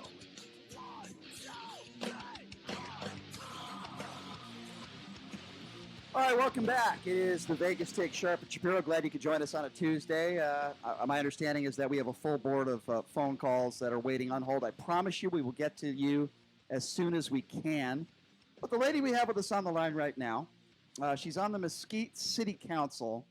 She's running for state assembly, and she was a part of a group of Nevadans who protested a ban on gatherings of 10 or more people at places of worship. They drove down the strip in the pouring rain on Easter Sunday. Her name is Annie Black, and she joins us right now on the line. Annie, I appreciate you joining us. How are you? I am fantastic. How are you? Doing good. Thanks for joining us. We might agree with some stuff. We might disagree, but I always respect anyone who comes on that might have a different opinion. I have a feeling we might disagree on some stuff, but let me start by asking you this very important question. Why did you find the need to be a part of this group that was protesting this ban of gatherings for 10 or more? Tell us why you decided to do that. Well, I don't think that there's anything more important than our rights. And clearly, in my opinion, this was a violation. And I guess I've spoke, as I was saying in the interview I did with RJ, I've spoken out against the governor's closures of essential and non-essential businesses, and I thought that was bad enough. But to come after people trying to worship on the holiest day of the year is pretty extreme, in my opinion, especially when they're trying to do it from their cars, which is pretty safe. Okay. So let me ask you. You said there's nothing more important than our rights. Is there anything more important than human life? Because there are a lot of most health professionals across the country and across the world, quite frankly, are saying if you gather in a group of more than 10 people and you're not practicing social distancing and someone in that group has the virus, and as you know, I'm sure you know this, you don't have to have symptoms to be carrying the virus. I'm sure you would agree you're putting people in harm's way. So why is it more important for you to pray than the health and safety of others? That's what I'm trying to understand. Well, first off, I mean, conservatives are the party that protects life. I mean, for the most part, we are against, abortion, and we think that there's a right to life. But what does abortion have to do with the coronavirus, with all due respect? I'm just giving you, when you said, is there anything more important than life? I'm putting it into context. Clearly, no. Us as a conservative party, we don't think that there is anything more important than human life. But if you are in your car with your family and you're not out congregating with people, and that was the whole point of these drive-in services, was you could get in your car by yourself or with your family in a parking lot, turn on your radio, listen to the service, and never come I don't have a problem with that. Else. No, I agree with you. Let me be very clear on that, Annie. I have no problem with that. We're in agreement there. But there, as you know, there are churches throughout the country. Kentucky, one. I believe Florida was another one, if I'm not mistaken, where that wasn't what was going on. There were actually hundreds of people gathering inside the churches. In fact, we have a story of one man who was a pastor in one of those churches that defied orders. He contracted the coronavirus and died. So I agree with you with what you're saying. In your car, listening to, I think that's great. I have no problem with that at all. But would you agree that hundreds of people going into a church and gathering is dangerous and shouldn't happen? That's not what we were protesting, though. We were protesting the governor's order that people couldn't go to church and do drive-in services on Easter. Okay, fair enough. So I think if you would have been protesting, you know, if you would have said, hey, come out and protest 100 people gathering in a church, not Right. practicing social distancing, Right. that would have been a different story. Okay, well, I'm happy to hear that. And I'm glad you, quite frankly, I'm glad you cleared that up. I think that's a very, very important distinction. So are you on the record as saying you agree with me that hundreds of people going into churches and not practicing social distancing is not okay? You're not okay with that? Look, I think we're all adults. We know that most people, given this situation, have complied with what the governors and governors across the country have asked them to do, including most churches. But I mean, at the end of the day, we are adults. We need to be able to make our own decisions. So I'm not going to go on the record as saying anybody should or shouldn't do anything. I know what I need to do for my family to keep myself safe. And I think the whole point here is that, you know, the people need to be responsible for their own self. If you choose to go put yourself in a church with 100 other people, I guess that's your decision. Am I going to do that? No. But I'm not going to tell other people that they can't go to church. Okay, because, I hear you, but here's where we're going to disagree. It's not just about you. Let me give you an example. If I decided that I'm an adult and I want to go into a church and I want to pray, and I don't know whether I have the coronavirus or not, and I happen to spread that virus to other people in that church, which is very plausible, you understand it's not just the people in that church that are in harm's way. It's everyone, you, me, everyone. You know how this virus spreads. It could be somebody, for example, I can go to church, I might have the virus, I can spread it to people, and then some of those people could go to a supermarket or a gas station and spread it to others. So while I understand in some aspects what you're saying, well, we're all adults, we need to make our own decisions, the problem is if people make irresponsible decisions, they affect others. I compare it to drunk driving.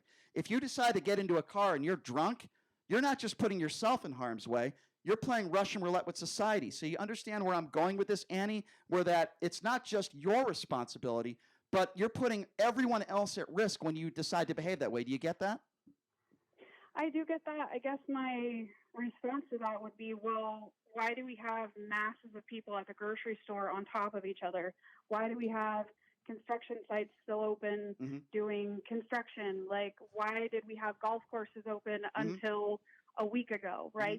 To me, if you're going to make that argument, you have to make that argument across the board. You can't pick and choose where people can congregate and where they can't. Yeah. Well, and then some people will say, oh, well, the grocery store is a necessity. Fine, but you just because you go into the grocery store and it's a necessity doesn't mean you're at any less risk than you are going into a church. Right, So but why if you don't buy, no, I the- understand, but there's no proof that says if you don't pray, you're going to die. If you don't eat food or drink, you will die. That's just a fact. As far as the golf courses go, find me a group of golfers that, you know, the last I checked, the most people that could go in a group is 4 people. So I don't agree with you when it comes to the golf. I do agree with you that we should have banned golf altogether to begin with. But I think golf is very different. As far as the supermarket goes, here's where I will agree with you. And by the way, some of the supermarkets are only allowing a certain number of people in there. So I agree with you. We need to be consistent. But again, I don't want to compare, and we can disagree on this, and that's cool. But I don't want to compare people buying food and, you know, for their kids and their family to someone praying. Now, while praying might be, you know, extremely important to you, and I totally respect that, nobody's going to convince me that if you don't pray, you're going to die. I'm sorry. I just disagree with that aspect. I think we need to be consistent across the board. But I want to ask you about Governor Sisolak. And if you're just joining us, we're speaking with Annie Black, who was nice enough to come on our show, Mesquite City Council, also running for state assembly. Okay, Annie, do you think the Strip should be open? Because I'm trying to understand. I know you disagree with a lot of what Sisolak has said in the past and some of these ordinances. Tell me what you agree with and tell me what you disagree with, if that's okay. Well, I mean, the Strip is that's just its own monster, right? Because we don't control that. The Gaming Control Board gets to decide whether they get to be open or not. But my family's been in the gaming business, and I was actually talking to my father about that.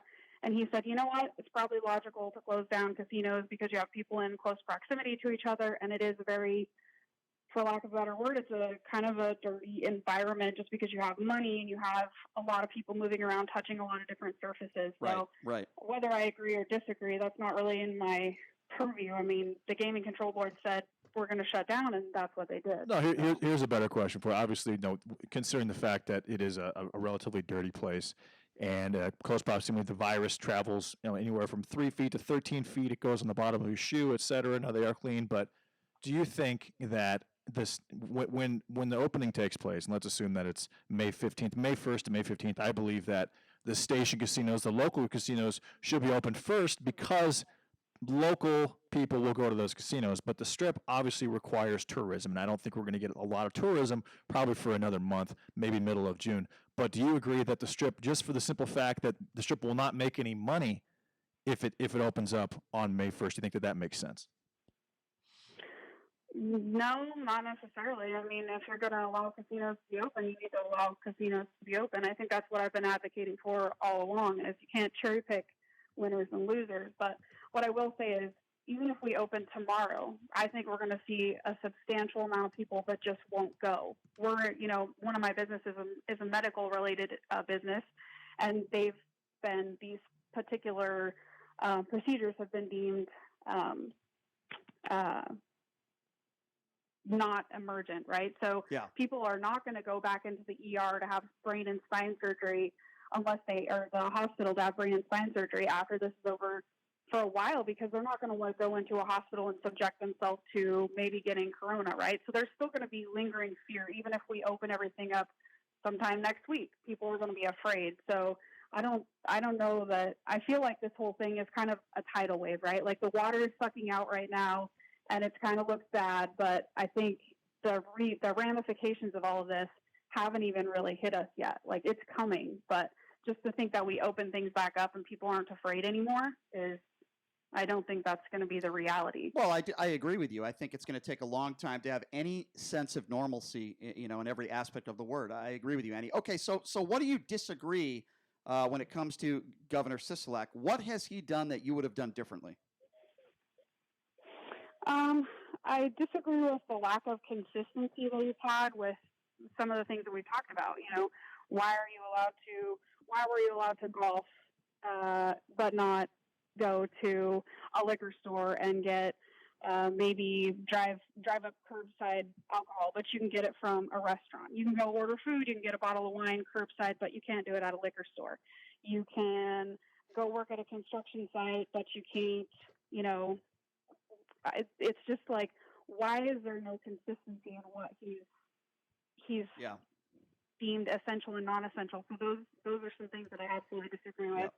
And then clearly, like, if people want to go to church and sit in their car and listen to their pastor and have fellowship, why can't they do that? I don't understand the logic there. And maybe it all goes back to a leadership issue.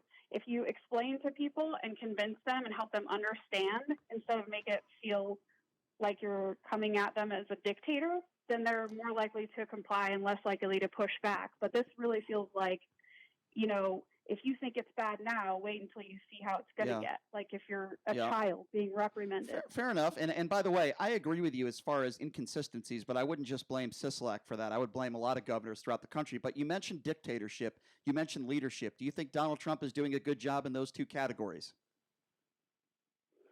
I think he's doing the best job that anybody in this situation can do. I mean, we're in uncharted territory, and that's why I don't envy the president. I don't envy the governor, but when you run for those positions and you want to be in those positions, that's where you are. I mean, it's definitely not, I'm sure, an easy place to be, but I'm sure that they're both doing what they feel is the right thing to do. I just don't always agree with it. Do you disagree? No, and I respect that opinion, and nobody said it's easy to be a governor, let alone the president of the United States. But listen, there have been times where I've disagreed with Sisolak. The golf thing, you mentioned some good points about consistency. Yes, I wish Sisolak was more consistent. But I have to ask you about this on a more national scale. I wish the president wouldn't attack reporters on a regular basis. I wish the president wouldn't, play a 2-minute propaganda video like he did yesterday. And I really wish the president wouldn't talk about coronavirus press briefing ratings while people are dying in the masses. I would hope that we could at least agree on that. Well, I think it works both ways. I don't think the press is a shining light of respect for this current president either. I mean, it's a two-way street. Respect is not given, it's earned, right? So I'm not going to make excuses for anyone, and I'm not in their shoes, but it's definitely a spectacle from both sides, and it's just, I don't think you can blame one party or the other completely. It takes two to tango, right? Well, I'm not blaming a party. I'm just blaming the president. I'm not talking Republican or Democrat. I'm just saying, Donald. No, I mean a party of the argument, not a party. Yeah, no, and listen, there's no question, and I've talked about this before, that, I'm sure there are members of the media that want President Trump to fail. There's no doubt about that. I'm just speaking in regards to some of these press conferences where he's been asked about test kits. He's been asked about, testing. He's been asked about ventilators. And then he calls people third-rate reporters, and he goes on the attack. I'm not trying to put you in a difficult position here. I just, you did mention dictatorship. You did mention leadership when it comes to Steve Sisolak, and I think you made some valid points there. I'm just trying to make some valid points, and I guess it's a difference of opinion. I think the president shows a lack of leadership when he talks about how high his ratings are in a press conference in regards to the coronavirus. I mean, that's really what I just think that's a perfect example of a lack of leadership. And by the way, yesterday, if you want to talk about dictatorship, it's the president of the United States who incorrectly said that he has the power over all governors. I'm sure you would agree that that was not factually accurate. Well, I mean, it's clear that our governor's doing whatever he sees fit. I don't know that the president has a whole lot of input as far as that goes, because I don't think things will be handled the way they've been handled. But I mean, I guess my response to the president and reporters and press conferences is, at least he's got reporters at the press conference. The last Sisolak press conference I saw was empty room with someone from staff asking Sisolak questions and him reading off scripted answers. And it's like, I don't know what's better, having reporters at your press conference who attack you and you return in jest, or having no reporters at all and having this strange televised. I don't know if you saw that press conference, but it was very awkward and clear that he wasn't ready to take questions from a live audience, which is, I think, troubling from an optics standpoint, right? You want to know that your leader is confident and can at least field questions. No, and that wasn't a very. And listen, I'm not defending the governor. Well, and you want to know that he's getting a haircut as well. It's very important that if Steve Sisolak waits to get a haircut, then everybody else to wait. My understanding is the reason why he didn't have reporters is because they weren't allowed to be there. That he only wanted one or two people. That's my understanding. Is he wasn't going to do any live press conferences with 20 or 30 members of the media. I think he's also in Carson City. Okay, well, I understand that, and that's a good point. That's another point. I mean, I guess I would say, can you name me a president in the history since we've been alive that hasn't had people show up to his press conferences? I'm not sure that's an accomplishment. No, I think that what I'm saying is it's one thing to have someone on the phone asking questions that are coming from live reporters, but it was clear that it seemed that those were canned questions that he was flipping through a three-ring binder to respond to. And it's like, okay, I can respect you not having live people and maybe taking questions by the phone and actually answering them. But if you can't respond without looking at some notes, that's kind of doesn't look very well to me. It helps to be good on your feet. And I think that in November, Joe Biden will have that same issue without a teleprompter in front of him or some type of script. Annie, when do you think that the Las Vegas economy opens, as well as the state of Nevada economy opens up? Do you think it happens May 1st, or do you think that we have to deal with one more month of this? I think if we have to deal with one more month of this, we're going to be dealing with a lot more severe problems than coronavirus. I totally agree. We've already seen that domestic violence and suicide are way up. Yep. I mean, there's just the ramifications. Well, people aren't thinking about the fact that right now, even before this happened, there was a massive opioid crisis. You have 20 million Americans that are battling substance abuse and addiction. And now a lot of them are at home without a job, without responsibilities, without drug tests, and very soon they're going to be getting paid by the government to do that, to not work and possibly spend their money, on their vices. So that has to be factored in. And then also you look at the state of Nevada, we're 29th in the country in cases. We were doing outstanding with mitigation before all these extra measures came through, like the golf courses and the haircuts, the in-home. At least we're not Michigan. At least we're not preventing people from visiting their friends at their homes. That's a positive. But that being said, we're 29th in cases. Our positive testing rate is 9%. To me, I think that a lot of what Sisolak has done, and I agree with you, is over the top because we're already doing so well. I mean, you name us, especially with Las Vegas, name one tourist destination in the world that's doing better containing the coronavirus, than Las Vegas. Well, and let's look at this too from every place is not the same, right? I'm in Mesquite. We're under the same restrictions that Las Vegas is under. And that would be like saying that Mesquite needs to be under the same restrictions that New York is under. Exactly. I mean, you're comparing apples and oranges. And it's like, do I think that restrictions could be lifted in places like Mesquite so that at least we can start to get things moving again? Because the reality is we have 5 cases here. None of them have been hospitalized. And I wouldn't be surprised if a couple of those make a full recovery this week or next week, and so our number drops back down. Right. And it's kind of, in my opinion, why are we subjecting every different place to the same kind of restrictions when it doesn't make any sense, right? It just, from a number standpoint, it doesn't. And Annie, in Nevada right now, what's the unemployment from this? Is it about 300,000? Yeah, that was the last number that I saw. I mean, I think it's going nuts, and I'm getting calls from constituents daily, in big trouble because they can't get through to unemployment. They're sitting on the phone for 8 hours, and then they get a recording that says, we've taken all of our calls for the day. And so it's like, how long into this before people start getting desperate after not having money? You know what I mean? We talked about the grocery stores earlier where food is a necessity. Well, if you can go to the store but you don't have any money, you can't get food. So at what point do people get super desperate and then things go real bad? Let's say that number ends up at 350,000 or 400,000.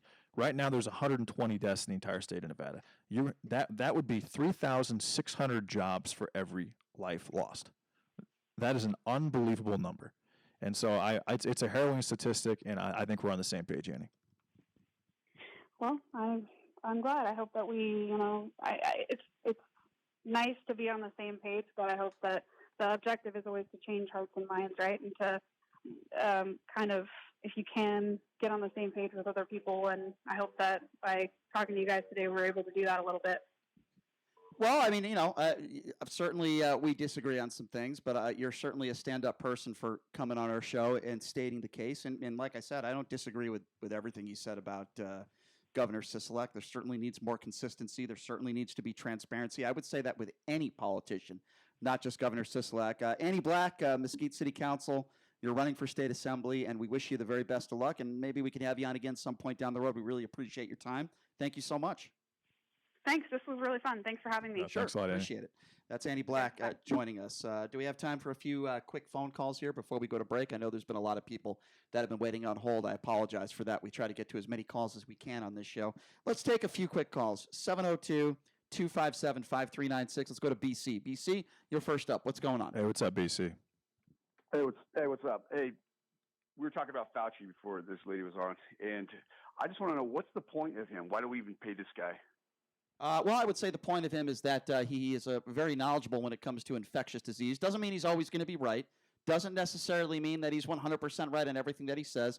But he is an expert, and he knows more than you. He knows more than me. He knows more. Okay, he can know more than me. I agree with that. But what I'm saying is, what is he useful for? So he's smart. That's good. But what happens? Because, Georgetown 2017, I'm sure you're aware of this, at a forum of, a pandemic preparedness, he gave a speech where he basically guaranteed that Donald Trump's administration would have to endure a surprise pandemic. I mean, these are his words during his administration. I mean, isn't that kind of freaking?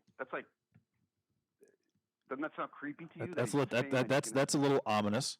It's a bit ominous, sure. Do you think it's ominous that members of his own administration told him that? Do you think it's ominous that Barack Obama said that in his speech It's the second year in his presidency. No, that's not true. That's not true. What's not true? What you said is not true because that's not. What's not true? Where did you get that information? Barack Obama, in the second year of his presidency, I don't have the audio right now. We can play it tomorrow. In the second year of his presidency, Barack Obama said we were not prepared for a very serious pandemic, and he asked for funds in order to do so. That's different than that's totally different than guaranteeing a surprise pandemic, though. George W. Bush, who I would imagine you supported, did the exact same thing and warned this country of a very serious pandemic. I don't anymore. You're right, I did, but I don't anymore because. So what would you say about stooge. Okay, well, I'm not. Guess what? I'm not a leftist stooge either. So I don't know why you would make a statement. No, I'm not. You are, though. What is my voting record, sir? If you want to call me a leftist stooge. I don't care what your voting. So you don't care what I am, but you want to label me a Democrat because I don't like Trump? You're the stooge. You're the stooge. Get off the show. You're the stooge. Really good call. You see, you try to pin. See, yeah, great call. You're right, JD. He calls up. And then he blames Fauci for making an ominous statement in 2017. And then I bring up George W. Bush, who he voted for, who made very similar statements during his presidency. And how does he respond when you put somebody in a corner and they're an idiot? How do they respond? You're a leftist stooge. I don't care who you voted. You're a leftist stooge. Folks, that is the exact type of person that I'm talking about that is not smart enough to have a debate, and when you prove them wrong, they just call you a leftist stooge. Did he call George W. Bush a leftist stooge? Yes, he did.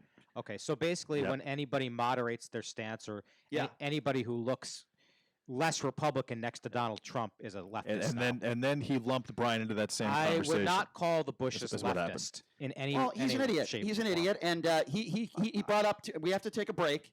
But he brought up in 2017 something that Fauci said, and then when I bring up George W. Bush, who he admitted he voted for, all of a sudden he's in a corner, and instead of saying, well, you're right about that, he calls me a leftist stooge. All right, we got to take a quick break. When we get back, we will take more of your phone calls at 257-5396. Take a quick break. Be back right after this.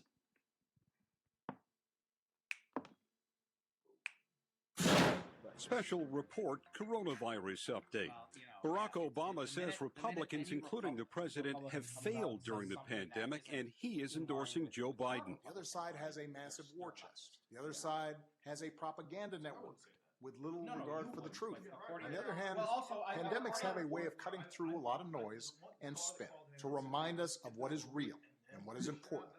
New York City Emergency Management Department Commissioner Deanne Criswell says testing is the most important factor when it comes to reopening. Testing is going to be the key component to how we can reopen in a very organized fashion because, again, as we try to get back into containment, the only way to contain is to do testing and contact tracing to test others.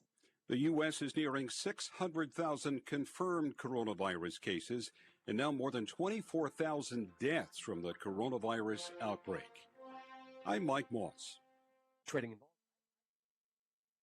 It's time to check the roads. From the Lerner and Rowe Traffic Studio. This report sponsored by Liberty Mutual Insurance, where you only pay for what you need.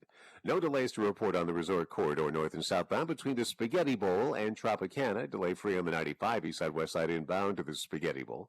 Remember that road work continues, though, on I-15 northbound at Speedway. This is in effect right now with a left lane closure until 3 o'clock this afternoon. Then they'll do it again tomorrow, by the way.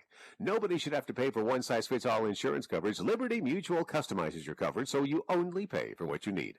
I'm John Michaels from the KDON Traffic Center. Trading involves financial risk and is not suitable for all investors. Most investors took a huge hit with the coronavirus crash. That pain and suffering didn't have to happen to your portfolio. And with Vantage Point software, we'll show you how. Vantage Point has spent the last 3 decades perfecting an artificial intelligence process so you can protect yourself against trend reversals. Text the word NOW to 411-411 to let artificial intelligence help you indicate new potential buying opportunities. Text the word NOW to 411-411 and see how Vantage Point software analyzes the impact of oil prices, interest rates, and other global markets within seconds. Get the information you need to make the right decisions to optimize your trading now. Text NOW to 411-411.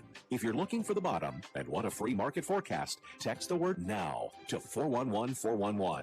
Take back control of your financial future. Text NOW to 411-411. Go to VantagePointSoftware.com for terms, conditions, and privacy policy. Nevada is taking a tough stance trying to stop the spread of the coronavirus. The Strip and non-essential businesses are shut down. Now we have to close off another pathway of the virus for ourselves, our cell phones. So take a minute to clean it with an alcohol wipe or even a drop of soap. Don't put it underwater, just a little wipe down. Soap rips the virus to shreds. Sam and Ash are looking out for you. We will get through this together. Call us at 702-820-1234 or visit samandash.com. Because you deserve what's right. No money down to file a bankruptcy? At Fair Fee Legal Services, you can file a bankruptcy for no money down. Keep your car, your house, and everything you own. Stop paying those high-interest credit cards and payday loans. Fair Fee Legal Services will file your bankruptcy for $799 or no money down. Get your life back for no money down. Debt-free, carefree, finally free with Fair Fee. FairFeeLegalServices.com. 702-703-3333. This is Harry Jacobs from Credit Restoration of Nevada, inviting you to join me for the Credit Show, Saturday mornings between 9 and 10, here on the new 101.5 FM and 7:20 a.m. KDOW. So you've decided to go to college. Pop quiz. Which is a better way to earn your degree? Commute to college and fill your gas tank, get stuck in traffic, drive in bad weather, try to find a parking space, walk a half mile to class, or learn online at Independence University, in the park, on a bench, on the beach, on a towel, or on your couch with your kid. Your campus is wherever you want it to be. That's Independence University. And all your supplies, including a brand new laptop and tablet, are included with tuition. Call 800-817-8504. That's 800-817-8504. Sunday nights, it's Steve Sanchez. Wake the heck up. Live from the Undisclosed Bunker Studios, with a Constitution in one hand and a Bible in the other. Sundays from 7 to 10 p.m. on News Talk 720 KDWN. 101.5 FM, 720 AM. KDON, the talk of Las Vegas. Mark Levin, weekdays 3 p.m. to 6 p.m.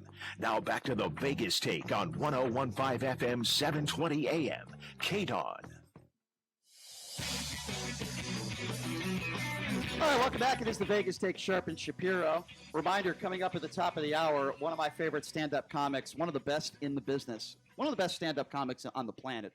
I think that's very safe to say. The legend himself, George Wallace, will be joining us at the top of the hour. Give us a few laughs in these very difficult times. I'll give you something else that's a little laughable here. So as you know, the Fertitta family, they're billionaires. They're extremely wealthy. They've donated a lot of money to UNLV. Of course, Bishop Gorman. They've thrown a lot of money around, okay?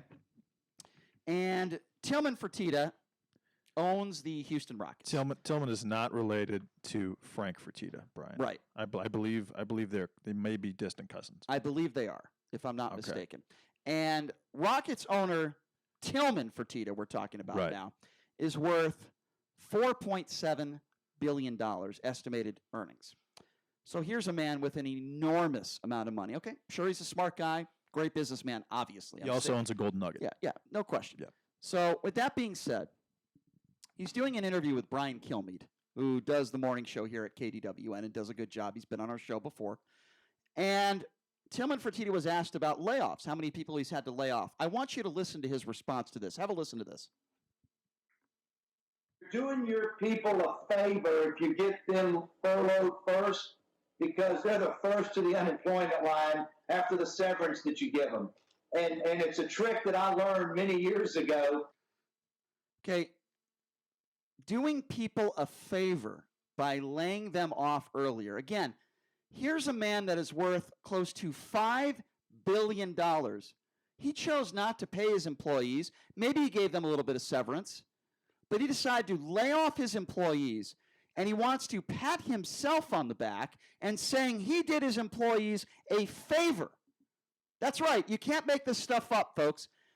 He did his employees a favor by firing them earlier than everybody else. Let me tell you right now, this is a disgrace. 45,000 employees. He could have chose to pay his employees for a couple months. Sure, it would have cost him some money. The man is worth close to $5 billion.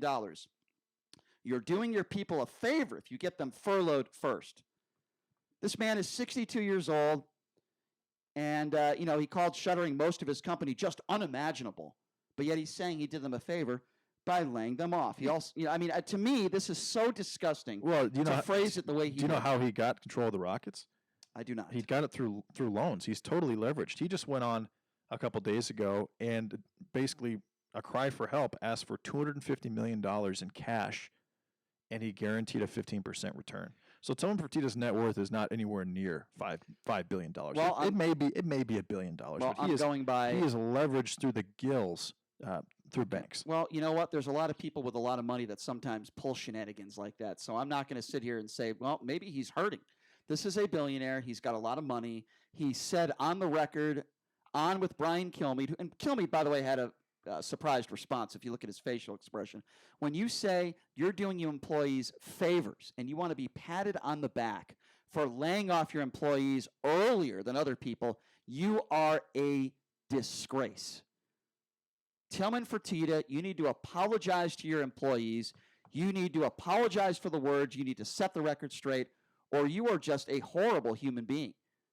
You want these employees that you fired to thank you? It is disgusting. What are your thoughts on that? A billionaire saying that he deserves credit for laying off his employees? It is a joke. Let's flip the script. Let's say that those employees stayed on for 3 extra weeks, and revenue because of all this stuff dropped significantly, and he still had all the expenses for running the establishments for those employees, and then he still had to pay those employees. So you have to factor that in as well. I'm not saying it's. I think it's stated out of context, but in practice, it makes a little bit of sense.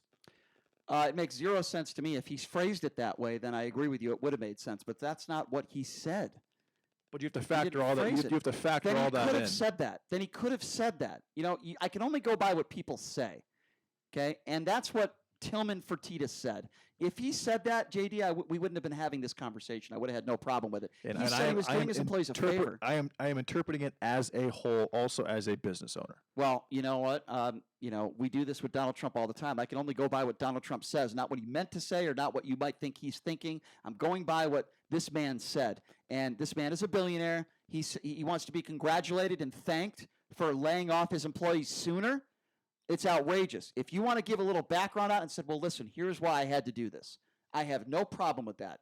But to phrase it the way he did is so condescending.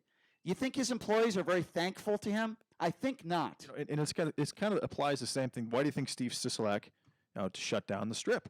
Because all these had this virus, had this crisis continued to spread through the mainstream media, and after Rudy Gobert got it and Tom Hanks, no one was coming to Las Vegas. No tourists were coming to Las Vegas at that point. Each one of those major Strip properties, I mean, they're spending $3 to $5 million every day just keeping their doors open. So Steve Sisolak really saved the big owners of the Las Vegas Strip. The Sheldon Adelson, the people who own the Wynn, people who own MGM. He saved all those companies a lot of money by shutting the doors, because again, you would have it's the same concept as to why I believe that Station Casinos, which are owned by the other Fertittas, will open up first, because you cannot open the Las Vegas Strip unless you have the tourism demand to do so. Otherwise, you are literally setting money on fire. Well, I've been on the record saying I don't think the Strip could be open for 3 or 4 months. 702-257-5396. We're going to get back to the phone calls right now. Again, that number 257-5396. Let's go to Robbie. Robbie, you're next on the Vegas Take. Hey, what's up, Robbie? Hey, what's up? I just saw you change the subject a little bit, but yeah, billionaires just don't get the credit they deserve, So it's just, he's backstage laughing and saying, hey, I'm going to make these guys thank me for laying them off. But it doesn't matter. I'm just kidding. I was actually calling because the gal that was on earlier, and I'm with Church and Prayer. I really am, and I wish I was holy enough to go and be the Indian that stand in the donation basket or whatever it was back in the day. But it's kind of tough to hear all that pushing prayer and this and that when, like you said, you could absolutely hurt someone else. Robbie, can I just interject? In gambling. Yeah, you're right. And gaming. You're right, Robbie. I want to add this, if I may.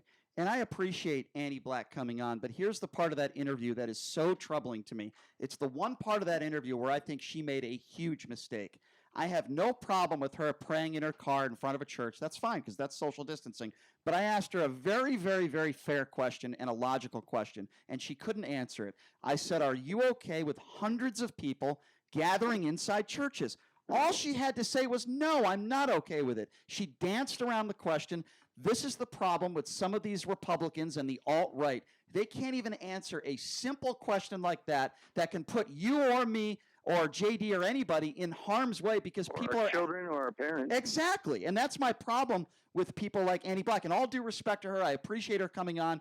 I really lost a lot of respect for her when she couldn't answer that question directly, right? Am I wrong? You listened to the interview. She danced around it, Robbie, didn't she? I did, and that's the way I feel about it. If you're going to push it really hard, the prayer, you kind of got to back it up on all edges. If you're going to push that hard, you can't really just pick gaming. If you look, one of your guys Google how many lives are ruined every day from a gambling addiction, it's going to be astronomical. So it's hard to say we do this and that's cool, but don't do this and we're going to do this. Exactly. You got to kind of be all in like a sports team. Robbie, and here's another I'm glad you brought that up. She went after Sisolak because he wasn't consistent. Well, guess who's not being consistent? She's not being consistent, right? I mean, that's what you're saying, right? Well, it just seems like you got to be all the way across the board if you're going to push an issue. Yeah, I know. I agree. Certain things. I agree, Robbie. Hey, thanks for the call, man. We appreciate it. Good call, Robbie. 702-257-5396. Let's go to Jennifer. Jennifer, you're next on the Vegas tape. Hey, what's up, Jennifer? Hi, good morning. I agree. Some of these, about Steve Sisolak, some of these politicians, what they deemed essential or non-essential is how it benefits them. For instance, Steve Sisolak owns a dispensary, marijuana dispensary. I understand people need medical marijuana. I don't think everyone on every corner needs to be open, but he owns one, so of course he's going to. Hey, which one does he own? Do you know? No, I don't know. I think he owns a couple of them, though. Owns one and so of another one. But he's from California, very liberal. I think he's going to be a one-termer anyway. But I think that's just a little hypocrisy. Well, it would be a conflict of interest. Yes, it is. Yeah. There's other small businesses that are not doing work right now. I mean, I don't know how you get to pick and choose. Listen, Jennifer, hang on the line here for a second. Jennifer, I agree with you. I'm not for any conflict of interest when it comes to any politician, Democrat or Republican. Would you say it's a conflict of interest when Donald Trump goes to Mar-a-Lago as many times as he has? Would you say it's a conflict of interest when he stays at the Trump Tower like he did here for a week and a half in Las Vegas? Would you also call that a conflict of interest? No, he's got to stay somewhere. He owns it. Why? So it's not okay. So here's where. Okay, if I could just comment. And I'm telling you why you're wrong. Okay. Well, all right. Here's why I believe I'm right.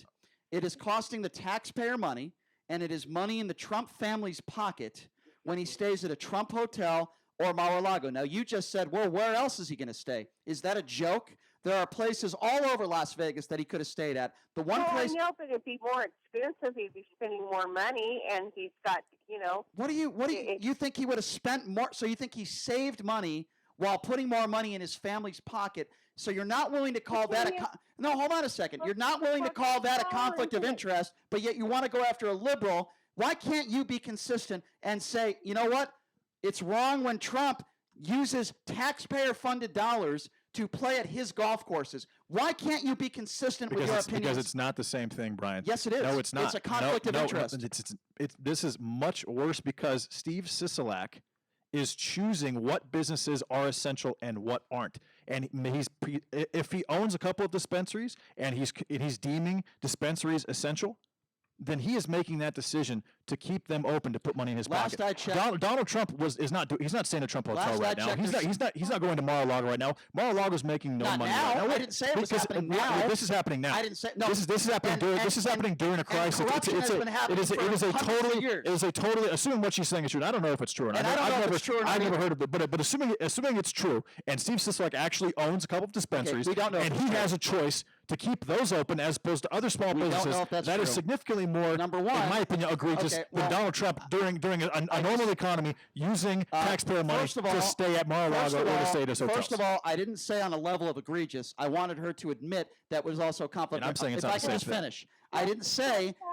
Trump Tower isn't a casino, though. It would have been just so much worse if he had a casino with jurors in the convention. The Trump. So again, it's not a conflict of interest that his daughter Ivanka is in the administration with no experience. It's not a conflict of interest that Jared Kushner is in the position he is as his son-in-law. That's perfectly okay to you, but you want to go, excuse me, you can't, why is it that you can't call out Donald Trump for any conflict of interest, but yet you want to go after Steve Sisolak? Could it have something to do with the fact that you have you're a Republican? Will you at least admit that? Well, I voted for him, but I'm more independent. But I voted. Yeah, you sound very independent. Yes, I agree. I mean, Brian, I just agreed with her. So basically, you're calling me out for the exact same thing, and I'm telling you that's not the case at all. What I am saying that is not the case that at all. This would be like Donald Trump choosing to come to Las Vegas, forcing Steve Sisolak to open the hotels for that Do purpose, you have proof? and then staying. Okay, we don't have proof. Exactly. Then I'm not going to entertain it because it's ridiculous. No, we have no idea Exactly. if Steve Sisolak actually owns dispensaries. You have a lady who just called. But if I could just finish. But hypothetically, if he did that, okay, I'm not going to deal in hypotheticals. You have a lady who just called in. I tried to figure out whether she was full of crap or not. She's not willing to admit that Donald Trump.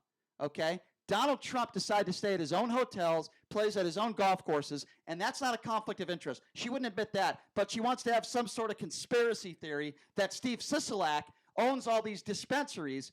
It just, you want to talk about zero credibility? That woman has zero credibility. 257. Hey, great call, Jennifer. Wasn't a great call at all. 257-5396 is the number to call. All people have to do is just be honest here. If you think Sisolak has a conflict, by the way, there's no proof to back that up, but you can't admit that Trump, with the family members that are in his cabinet, with how much money the Trump organization has made, you can't admit that? It's embarrassing. 257-5396. Let's go to Ron. Ron, you're next on the Vegas Take. Hey, what's up, Ron?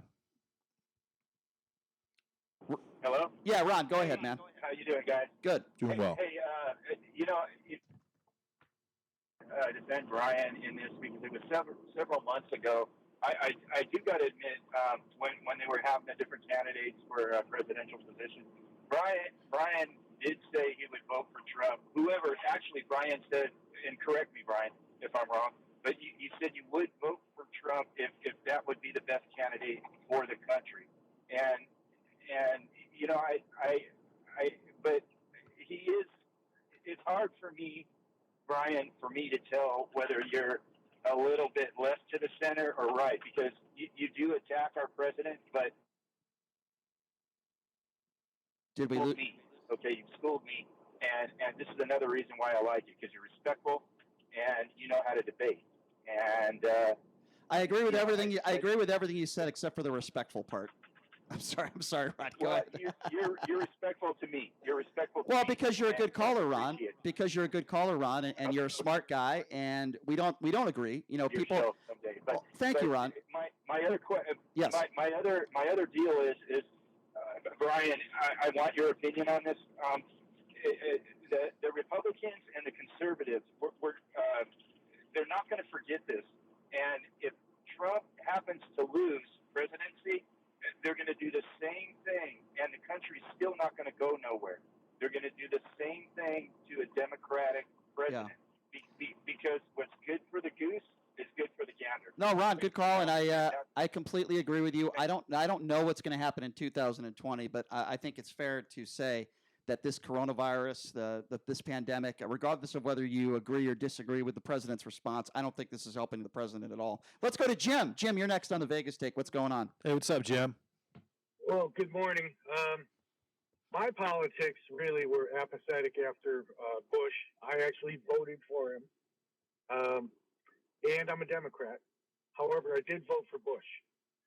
After that, I became completely apathetic up until now. After watching what's been going on, I have one really big question. I would like to know just how many people have been through the White House and they've either quit or been fired. Or gone to jail. You forgot that, Cat. Or gone to jail. You could yeah.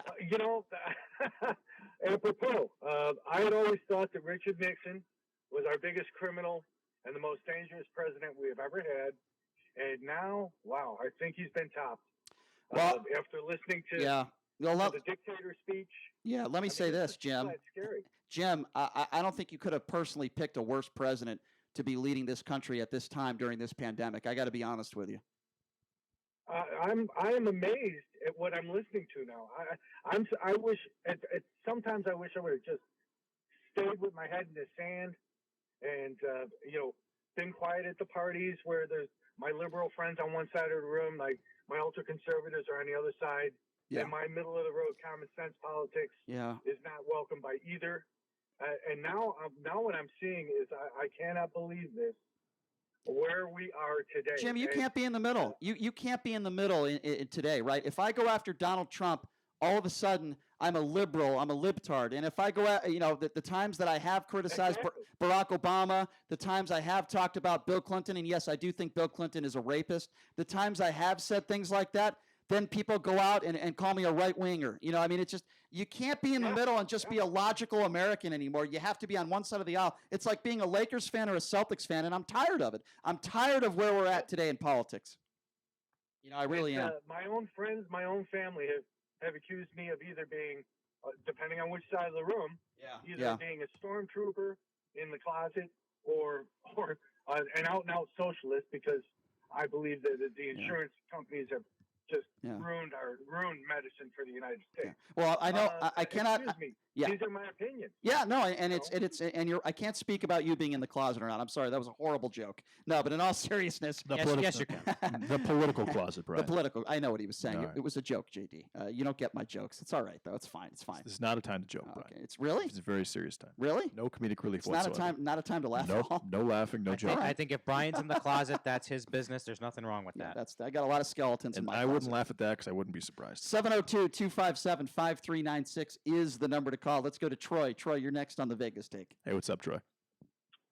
Hey, Brian, how's it going? Good, man. What's on your mind, Troy? Hey, guys. Hey, you said earlier that people on the right or Republicans can't answer a question when you. Not everybody. Not everybody. I'm speaking specifically to people. I'm speaking specifically to people that are on the way on the alt right. Not everybody. If I said that, then that's not. I think that there are some on the alt, way on the left and way on the right that don't answer questions. And I think Annie Black, who we had in the first segment, was a perfect example of that. I was very surprised that she couldn't answer that question because that's a very easy answer. I have a question. Sure. So last time I called, I asked a very simple, straightforward question, very respectfully, and then your show hung up on me, and then you guys gave a non-answer without. Okay. What is your question? Go ahead. What is your question? My question before, and you'll remember it, was why is this coronavirus being called a pandemic? And I'll answer it. I'll answer it. I'll gladly answer your question. Have you seen how many people are infected across the world?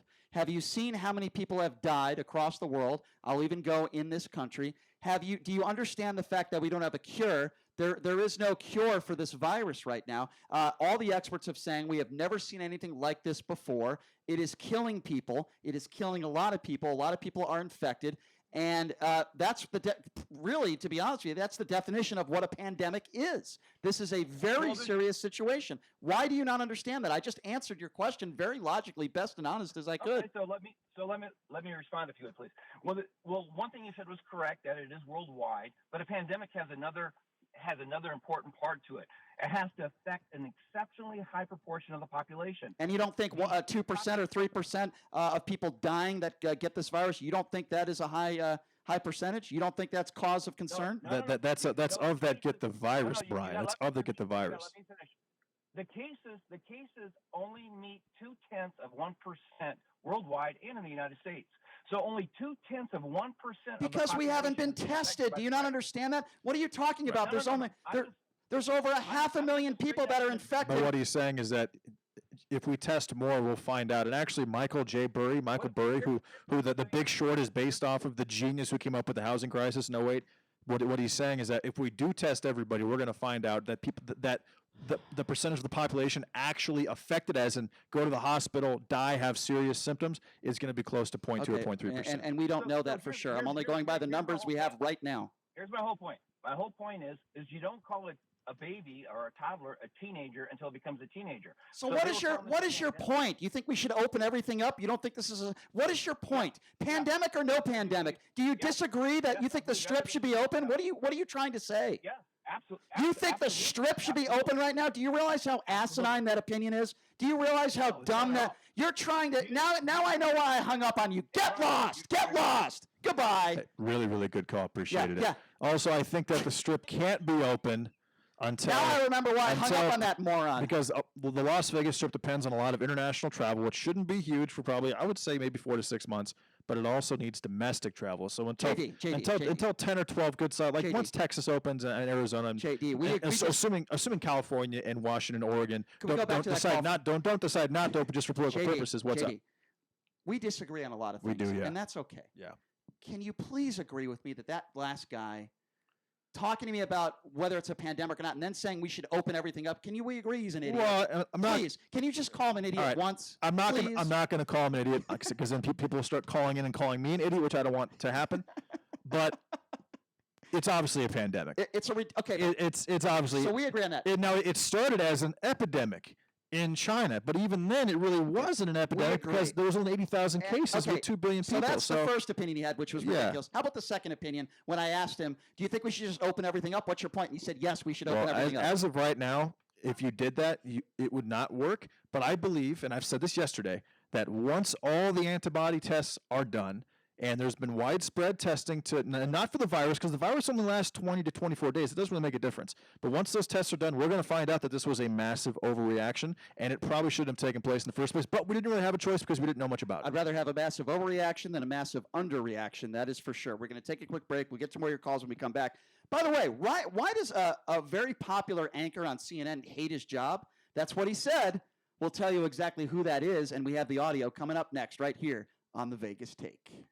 Did you ever look at the stains in your coffee cup and then realize that's exactly what happens to your teeth? PowerSwabs is the 5-minute solution to get your teeth white without visiting the dentist. This is John Greenhut, the CEO of PowerSwabs. And if your teeth are stained from coffee, tea, or smoking, all it takes is 5 minutes with PowerSwabs. In 5 minutes, you'll see an average of 2 shades whiter teeth, and in 7 days, 6 shades. It's clinically proven to whiten natural teeth as well as caps and veneers. The secret is a tooth detergent that was developed by Dr. Martin Ginniger that lifts stains off of your teeth. Best of all, there's no strips or trays that you have to leave in your mouth for an hour. Just swab your teeth for 5 minutes and you're done. To try PowerSwabs risk-free, call 1-800-679-0969. That's 1-800-679-0969. I guarantee your bright white smile will have your friends talking about how great you look. Try it risk-free today. 1-800-679-0969. That's 1-800-679-0969. Your home for Sean Hannity, KDWN Las Vegas, KKLZ HD2 Las Vegas, a Beasley Media Group station. Special report coronavirus update. The transition from coronavirus stay-at-home orders to returning to work will be one of the most treacherous periods of the outbreak. Now is the time to double down. The WHO's Dr. Mike Ryan says it's not that states or countries should not be thinking exit strategy. They should be. They should be planning them. He just means... Be very, very careful.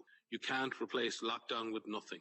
We are going to have to change our behaviors for the foreseeable future. Dr. Ryan says there should still, for the time being anyway, be social distancing and other conditions on the lifting of restrictions, as well as a timeline, a slow one.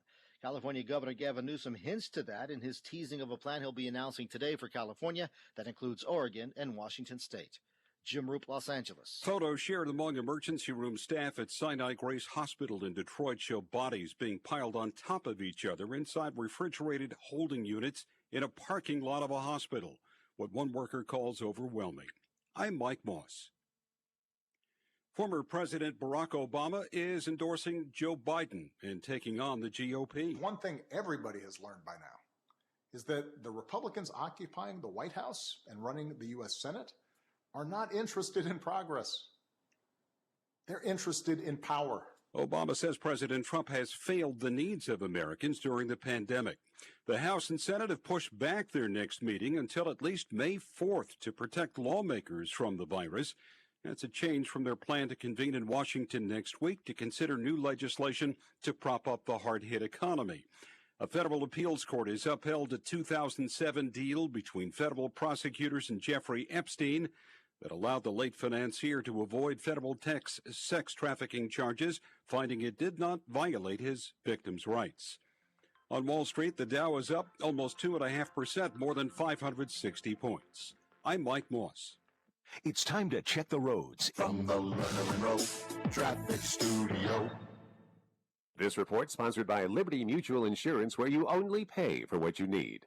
No highway accidents to report right now. On the surface streets, a crash reported at Tropicana at Tamarisk Street. That's Tropicana just east of Maryland Parkway. And a crash reported Lindell at Frias. That's going to be just north of Cactus on Lindell. Watch for slowing there. And roadwork continues on I-15 northbound at Speedway with a left lane closure till 3:30 this afternoon. Nobody should have to pay for one-size-fits-all insurance coverage. Liberty Mutual customizes your coverage so you only pay for what you need. I'm John Michaels from the K-Don Traffic Center.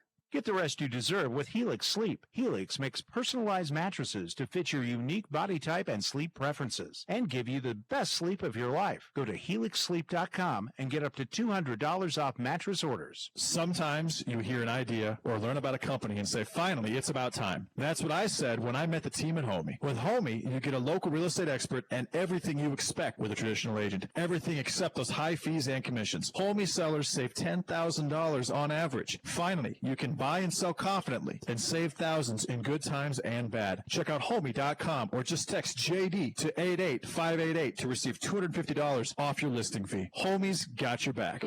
This is a story of the numbers that make your water flow. 90% of our water comes from Lake Mead, traveling through 6,500 miles of pipeline. Your water is treated thoroughly, analyzed nearly 300,000 times a year, and monitored 24/7 by experts, all to ensure your water meets or surpasses the highest quality standards on its way to the place that matters most, your tap. For objective information about water quality and in-home treatment systems, visit snwa.com. The SNWA is a not-for-profit water agency. Hey, it's Sean Hannity here. I know the business climate has changed dramatically, but if you need to sell your home, don't believe the myth that homes aren't selling. Joining me now is a true expert at selling homes, Rick Brinkus of Keller Williams Realty, the marketplace. So what's your advice on selling a home right now? Sean, that's a great question. After selling houses for over 34 years and literally helping thousands of families navigate through difficult times like this, I've got a plan in place that is helping sellers get their homes sold in a timely manner and getting great prices for their homes. So what does that mean for sellers?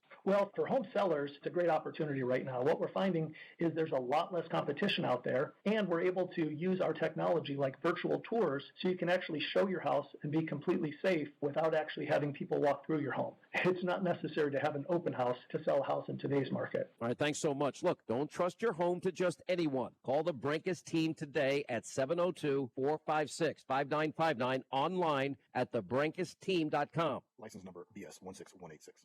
1015 FM, 720 AM, KDON, the talk of Las Vegas. The opinions of the hosts on KDWN are their own and do not necessarily reflect the views of this station, its management, or Beasley Media Group.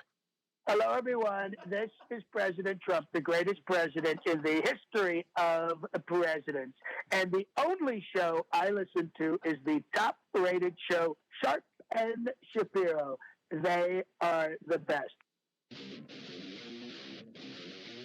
Right now, the day's biggest news stories from a Vegas perspective. This is the Vegas Take with Sharp and Shapiro.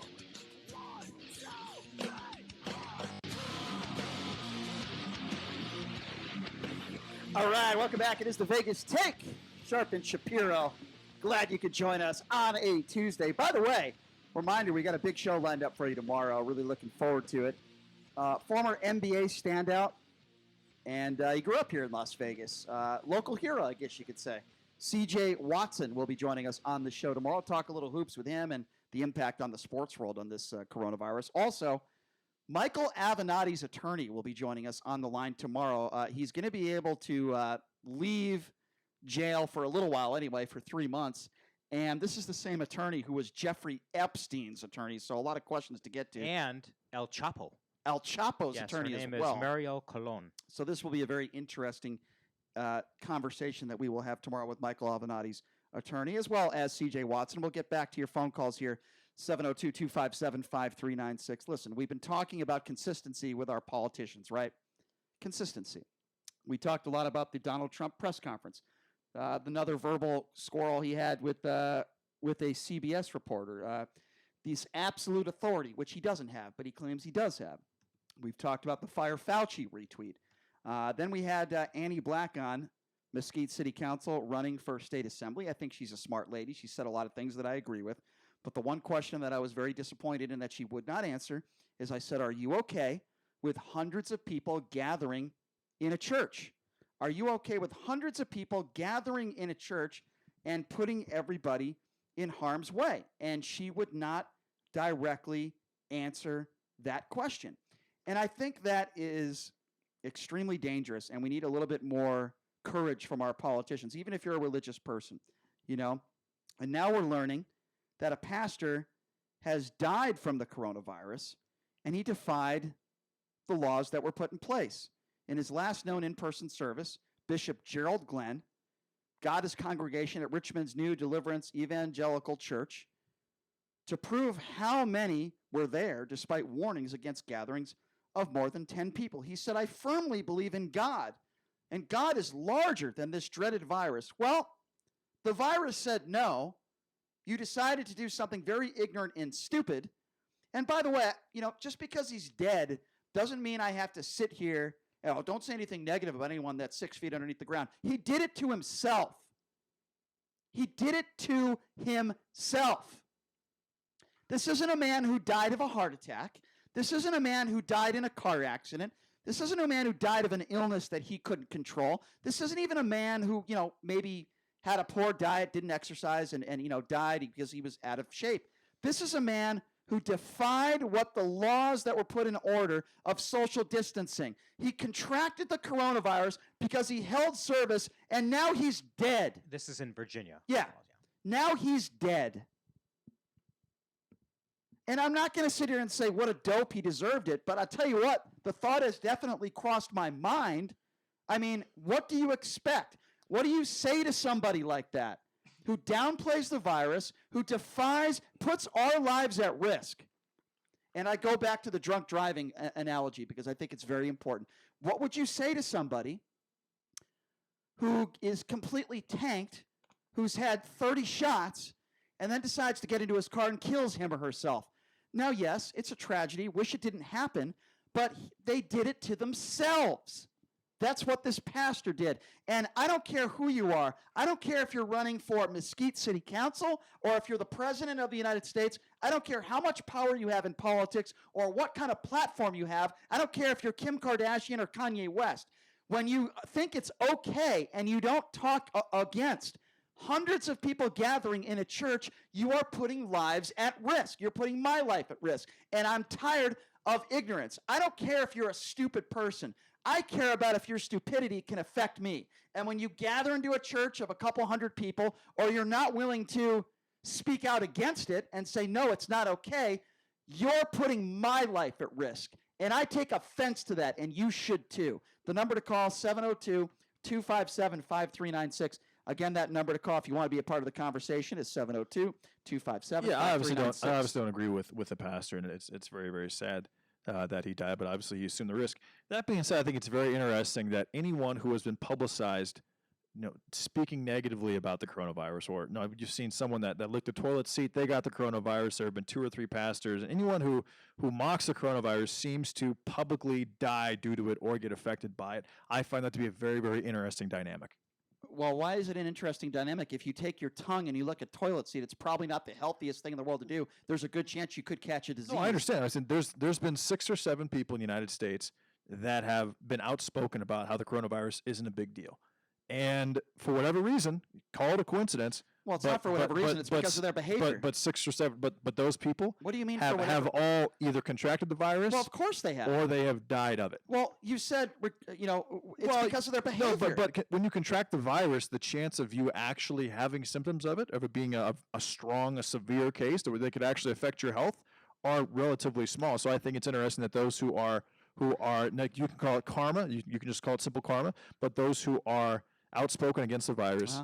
Not only do they get the virus themselves, but they also get it to the point where they either die or they are hospitalized, which again is more of a 2 to 3% type of thing. The chances of that aren't exactly very high. You said it to yourself, 6 or 7 people. There are thousands of people across the country that are downplaying this virus.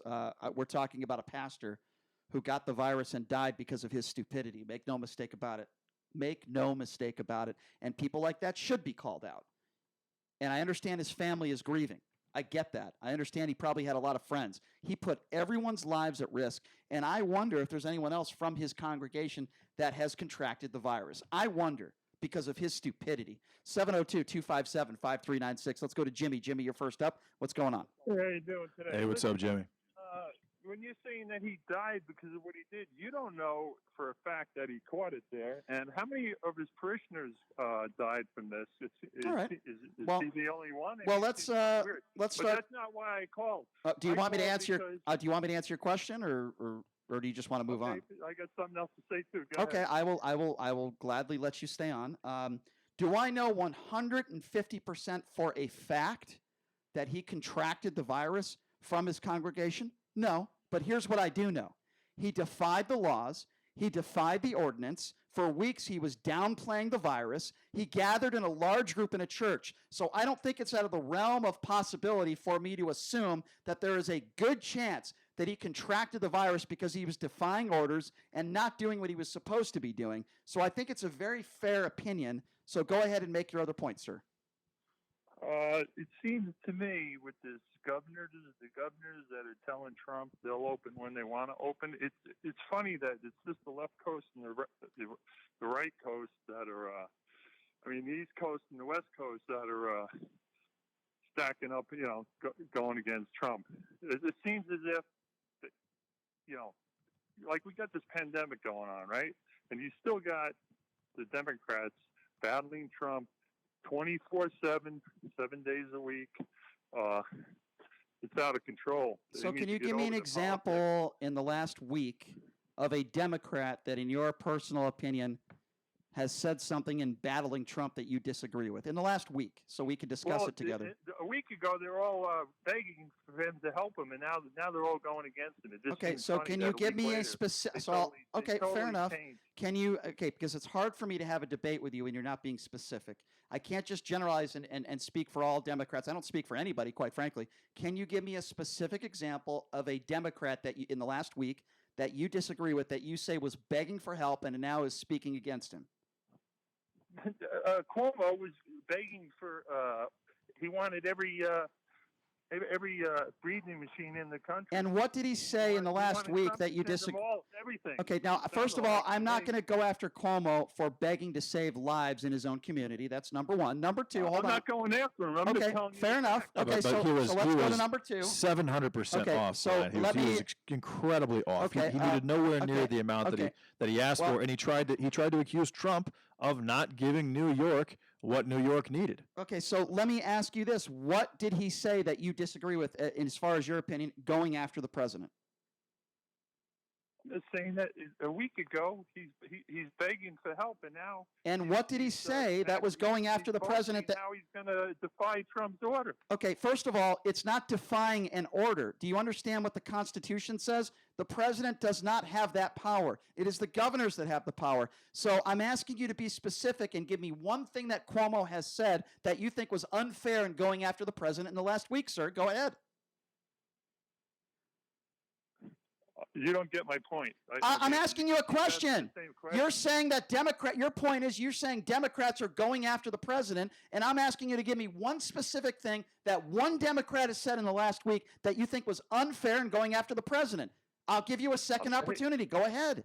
I'm not saying it's unfair. I'm just telling you the fact. What do you that mean? You said it was unfair. You're going against Trump. You're attacking Democrats, and you're making a generalization. Politics. Sir, You got a pandemic sir, going on. with all due respect, sir, you're trying to make a point, and I'm giving you that opportunity, and I'm asking you to just name one Democrat in the last week that has said something towards the president. You brought up Cuomo. No problem. You brought up the fact that he wanted ventilators and he was begging. I don't think that's bad to beg to try to save lives. And I'm asking. I agree with you. Okay, so I'm glad we agree. But what is how the politics are playing so? out? What is how has Cuomo played politics?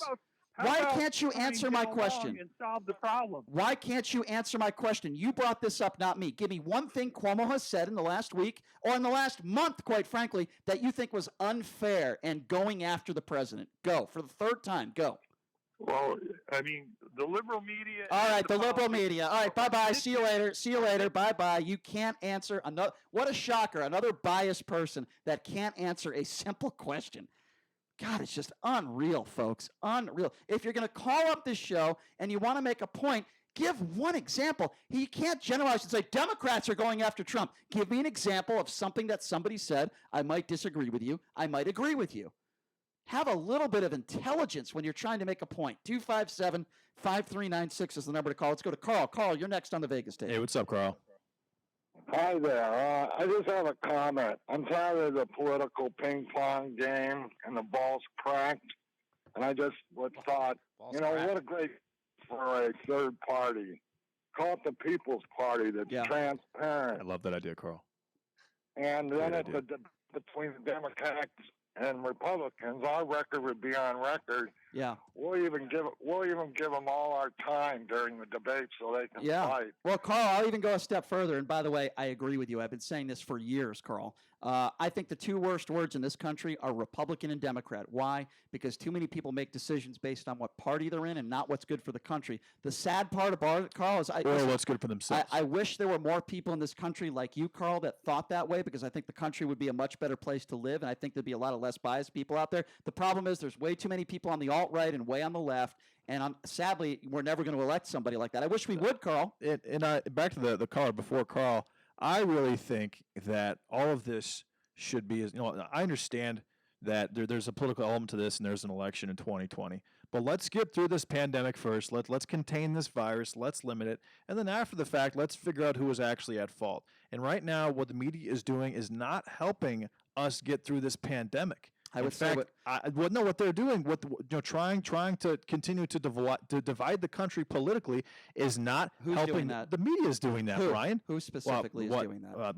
I could name 4 different people: Jonathan Karl, Jim Acosta. Right, let's go with Jim Acosta. Jim Acosta and Paula Reed. Okay, so trying to apply blame onto Trump for this. What did Paula Reed do yesterday that you disagree with? I actually went over this, but Paula Reed literally asked Anthony Fauci if Donald Trump put him up to, as in coerced him, to go up there and clarify the comments that he made that were taken totally out of context on Jake Tapper. If he didn't retweet fire Fauci, the president I'm talking about now, she probably wouldn't have asked that question. You put well, you're laughing, but it's true. He's the one who retweeted it. He's the one who caused the controversy. I can't believe that she even asked that question. I can't believe that the president retweeted fire Fauci. And did you see the comment that he made? Or did you watch the comment that he made? I saw him attack her. No, what did he say? I heard him attack her. So he attacked her.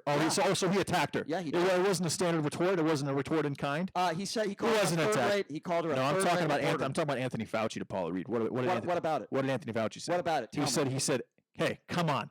Everything I do is at my own volition. Everything I do, I decide to do. It's because I want to do it." So what's your point? And then he gave her a 3-second stare. So it's the media's fault. That could have literally melted her skin. I'm saying, why not let this thing end? Why not get this pandemic over with, get the economy back open, and then you want to go through a nitpick, you want to pull the Schiff, Pelosi, Schumer impeachment style investigations, fine. But right now, you are dividing the country while this is going on, and we should be united the country in trying to finish this. And the president is bringing everybody together. Is that what you're claiming? I mean, during the press conference when he isn't being attacked and during the questions, yes, he is. That's ridiculous. He's doing an outstanding job, and I've named numerous reasons why. I know I am. I believe that I am correct. Let's get back to the calls. But you're right. The president is respectful to everyone. He certainly is thick-skinned. He certainly his priorities are definitely in the right place. He's definitely responding in kind to the media. He's very kind. But the media is in kind. In kind.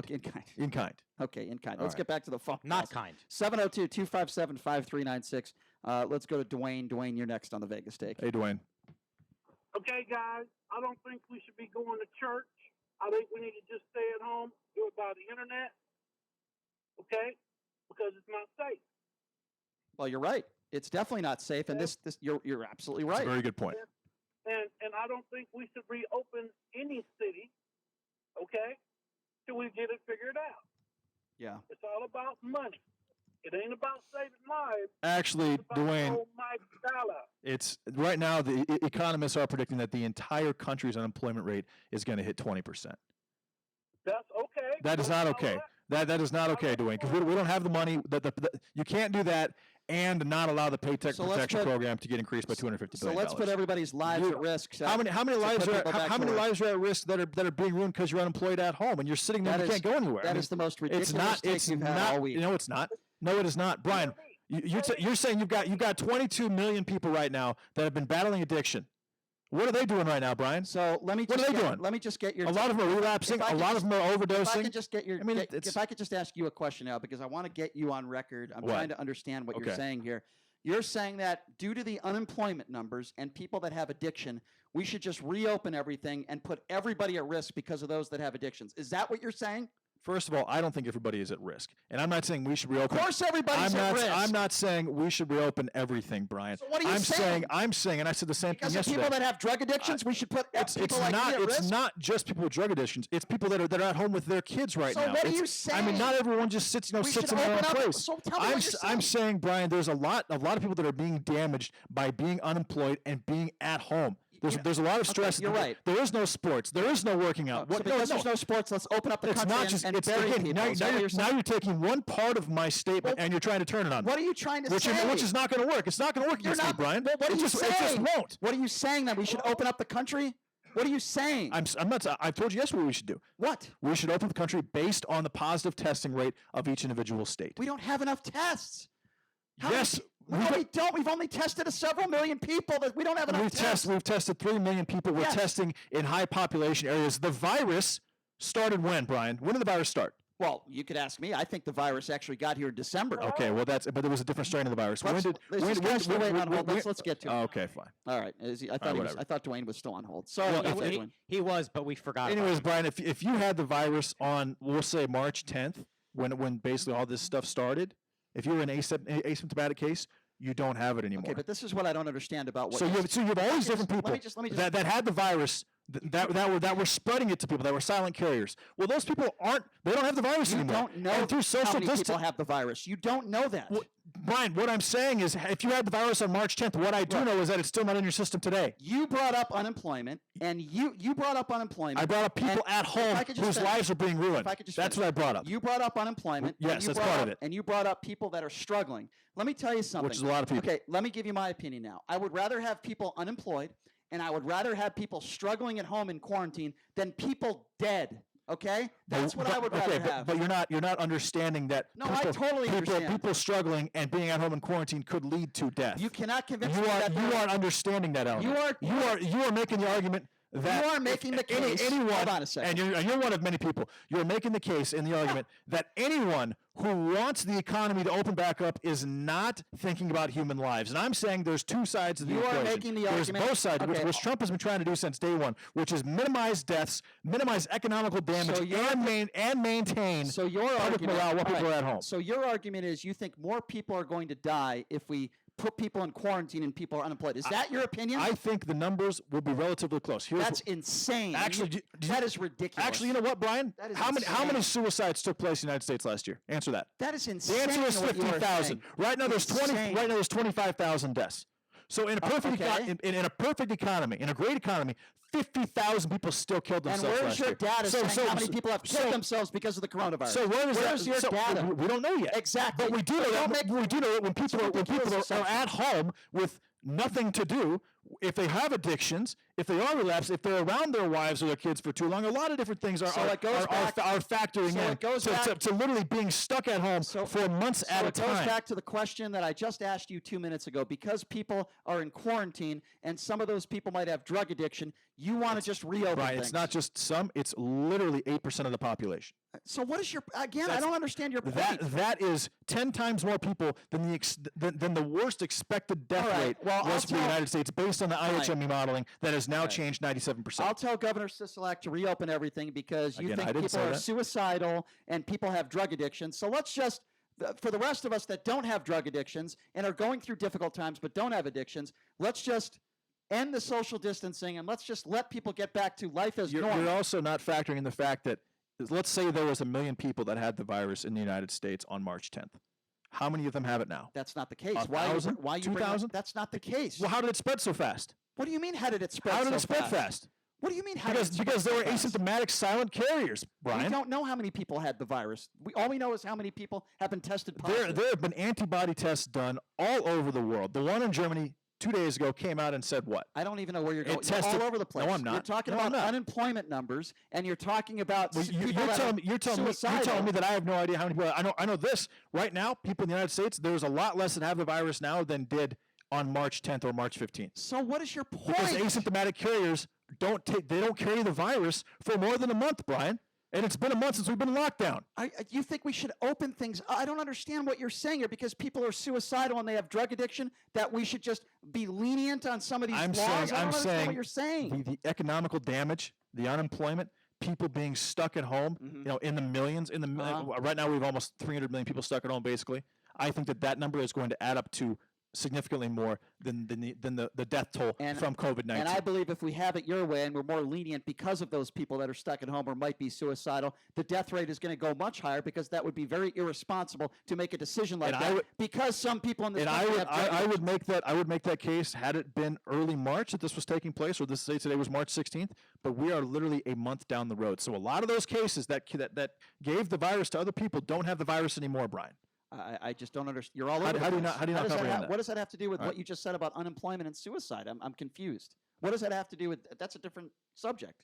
You're talking about people that are infected and how many people you think will be infected a month from now. I'm just talking about right now. We need to stay vigilant, regardless of whether people might be suicidal or have mental illness. I have stated that I think some states should open up based on positive testing rate by the 1st of May. What stops those people from traveling to another state? And I think that Nevada should be one of those states. And I think Nevada will be one of those states. Well, how about borders on the states? Are you allowed to leave the state? What stops somebody from traveling to another state? What would stop somebody from New York traveling to Nevada, or Nevada to New York?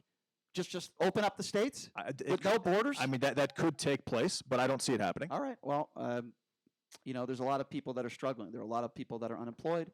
There's a lot of people that are going through tough times.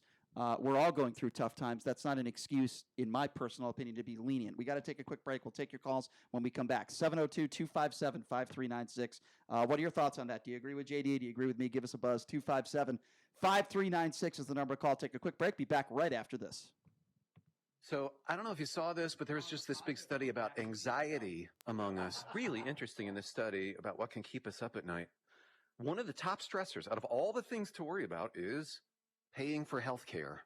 A huge majority of us say we're worried about that. It's totally understandable, but there's an affordable alternative to health insurance. It's MediShare. It's a Christian healthcare sharing ministry, and it has worked beautifully for more than 25 years. And not only do people save lots of money, they get access to a huge network of doctors. They get to take advantage of 24/7 live access online where they can talk to a doctor and even get prescriptions. And of course, there is the savings. With MediShare, the typical family saves $500 a month. That can help you sleep easier too. There's a lot to love about it. No wonder it's grown so much. Here is the number to find out more. Call 844-91-BIBLE. That's 844-91-BIBLE. 844-91-BIBLE. Moving and eating better every day can help make you and your kids healthier. Search We Can online to find out more. A message from the Ad Council, HHS. Texas Governor Greg Abbott says ramping up the coronavirus will be a critical operation. This is not going to be a rush to the gates. Everybody is able to suddenly reopen all at once. We have to understand that we must reopen in a way in which we are able to stimulate the economy while at the very same time ensuring that we contain the spread of COVID-19. New York Governor Andrew Cuomo says the president doesn't have total authority to tell states what they should do about the virus. We don't have a king in this country. We didn't want a king. So we have a constitution and we elect the president. The International Monetary Fund is projecting a Great Depression-like slowdown ahead, but there are signs of a return to normality in regions struck by the virus. Some EU countries are beginning to lift stay-at-home sanctions. On Wall Street, the Dow is up about 2.5%. I'm Mike Moss.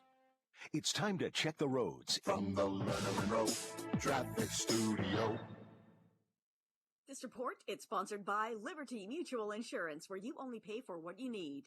Watch out for a crash on Tropicana just east of Maryland, and you've got some construction going on the Boulder Highway in both directions just north of Sahara. Nobody should have to pay for one-size-fits-all insurance coverage. Liberty Mutual customizes your coverage so you only pay for what you need.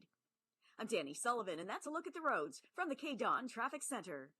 AAA auto insurance isn't just about protecting metal and glass. It's about the people inside the car. Did you check the tires? That's why AAA insurance offers the benefits of a AAA membership, like roadside assistance. We're gonna need it. Yes, we are. It's extra peace of mind that no other insurance can match. Plus member savings when you bundle your auto and home insurance. Even better. I could use AAA right now.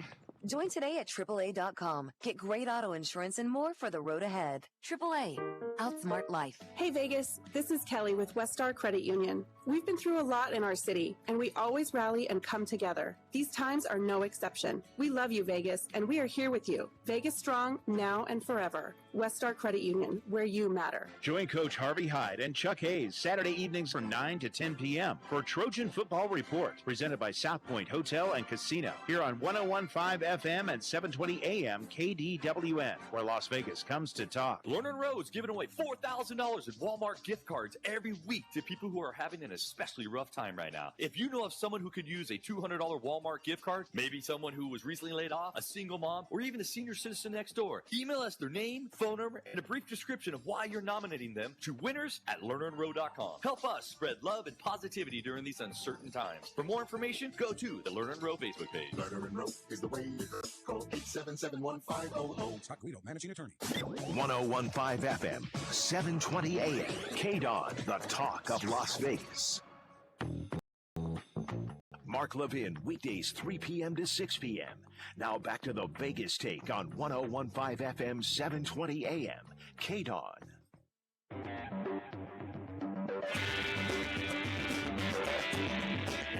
All right, welcome back. It is the Vegas Take.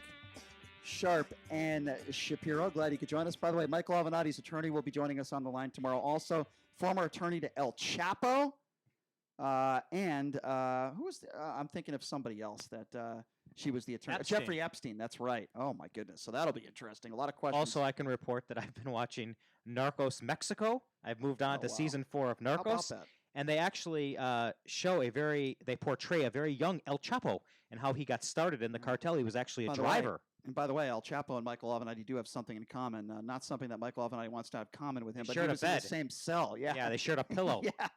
Maybe it was the My Pillow. What do you think of the odds? What do you think? You think Mike Lindell is sending the My Pillow to I to don't know, Michael but Avenatti? you know what? I have to say, as much as I disdain that fool, he does sell a mattress topper. I would like that. That is like sleeping on a cloud. Is it in the And- shape of a cross or No, it's Oh, okay. it's not. It might have little cross patterns on it, but I saw it. You know, I've got a very firm bed. I was having some trouble sleeping, and I told my wife, I said, you know, I know we don't support this My Pillow guy, Yeah. but that mattress topper looks luscious. Yeah, I and would she take it. said, no. She said, I'll find you another mattress. I'll find you one that's just as good. And I said, I don't know if you can find one that's just As as long good. as you're not These putting are money in Mike Lindell's no, it's pocket. yeah. handcrafted in All the right. good old US of A. Yeah, right. Mike Lindell. Anyway, so normally we do the JD positive take of the day, but we've decided to change things up a little bit today. JD will do his positive take of the day tomorrow. Don't worry for the fans out there that like that segment. But right now it's time to do the Jason Stein, our producer, positive take of the day. Michael Stipe, take it away.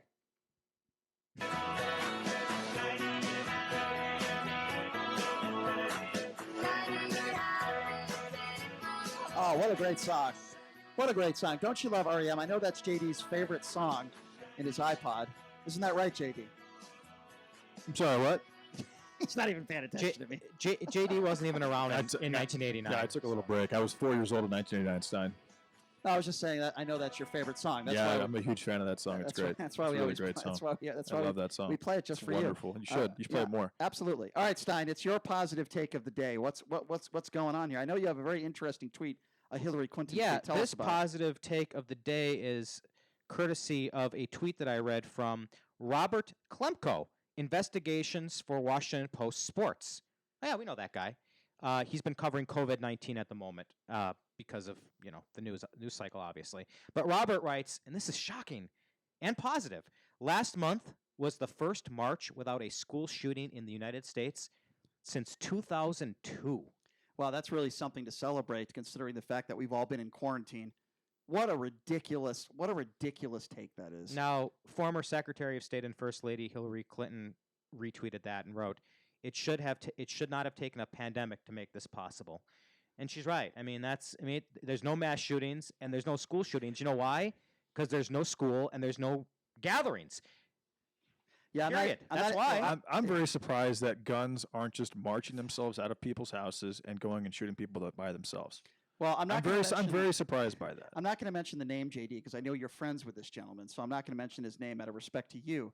But I know there's one gentleman who posted something on his social media who happens to be a Republican who was bragging about the fact that, there's so many gun sales are way up, but shootings are way down. That's what he put. Mass shootings, yeah, right? Mass shooting. Just shootings and mass shootings are mass shootings are way down.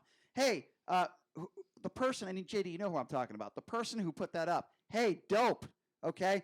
The reason why that's happening is because we're in quarantine, you idiot!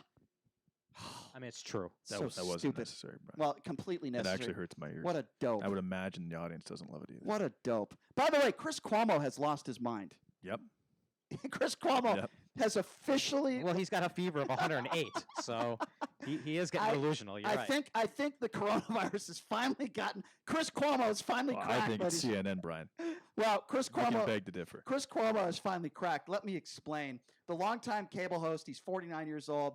He had a mini midlife crisis on a Sirius XM show, lashing out at his gig and blasting President Trump, calling him full of you know what. That's okay. I don't mind that. But he was actually, of course, right. He was. I don't mind him saying that. Yeah, right. That's not why I'm saying he lost his mind. I mean, he can badmouth the president all he wants to. I want you to listen to this. So this is Chris Cuomo, in a way, kind of trashing his own CNN job on this Sirius. By the way, I hate this chair. On this Sirius XM radio show. It is awful. Have a listen to this. This is Chris Cuomo. I don't want to spend my time doing things that I don't think are valuable enough to me personally. Like what? Well, I don't like what I do professionally, I've decided. I don't want some jackass loser, fat tire biker Office Space to be able to pull over and get in my face and in my space and talk bullshit to me. I don't want to hear that. Matters to me more than making millions of dollars a year. Basically, all right, let me defend him for a second. Can I just defend him for a And second? let me just say that fat beat under there. That's because it was the New York Post is the only one that has that audio, and they put their little sound under. Let me defend him. We didn't do that. For part I of actually dug that beat a lot. JD, let me just defend him for a second here. Oh, okay. He's specifically talking about when somebody went up to him when he was with his family and called him Fredo. Yeah. He is a celebrity. He is a well-known anchor. He's a figure. So I can understand when people come up to him and he can't respond back to them. I can imagine that to be very frustrating. Respond how, Brian? Well, respond by saying "F you." No. He means respond by like physically manhandling someone. Well, he didn't say that. This guy wants to attack people. Okay. Brian. Well, I don't know that to be true. If he wasn't, basically what he's saying is, if he wasn't a celebrity, and if someone wouldn't email the New York Post whenever he, anyone who, talked trash to him or talked, as he said, shit to him, he would attack them. Okay. Well, number one, it's very buff too. He didn't. He's a big guy. Absolutely. Hold on. He didn't say that. Probably juices. He didn't say that. And I understand where he was coming from there. I can imagine that's very frustrating when you have a bunch of morons coming up to you that disagree with your politics or whatever the case may be. That part I am going to defend him on. The part I didn't like is when CNN is his employer. He's making millions of dollars a year. $3 million a year. There are people that would do anything to be in his position. Now, if he doesn't enjoy his job and he doesn't truly appreciate where he's at in his career, then that's sad, number one. Number two, that's the kind of thing you say in front of family and friends. He's on a Sirius XM show. I can't imagine his bosses were very happy that he is saying that he basically hates what he does. Yeah. I mean, to me, that is unbelievable. You're also not mentioning that he mentioned specifically the hyper-partisanship, and he specifically mentioned how he is defending people who he doesn't even believe are saying what they're saying. He's basically saying that CNN is being overly nitpicky with politics and that they don't actually believe the things that they're being nitpicky about. It's a really big deal what he actually said about CNN if you really look at it. What I don't like is this. I don't like it when people about CNN. I don't like it when people like Don Lemon call themselves journalists. Don Lemon is not a journalist. Sean Hannity, to his credit, never calls himself a journalist. I'll give him some credit for that anyway. Mark Levin is not a journalist. Absolutely not. They are opinionated hosts. Neither are we.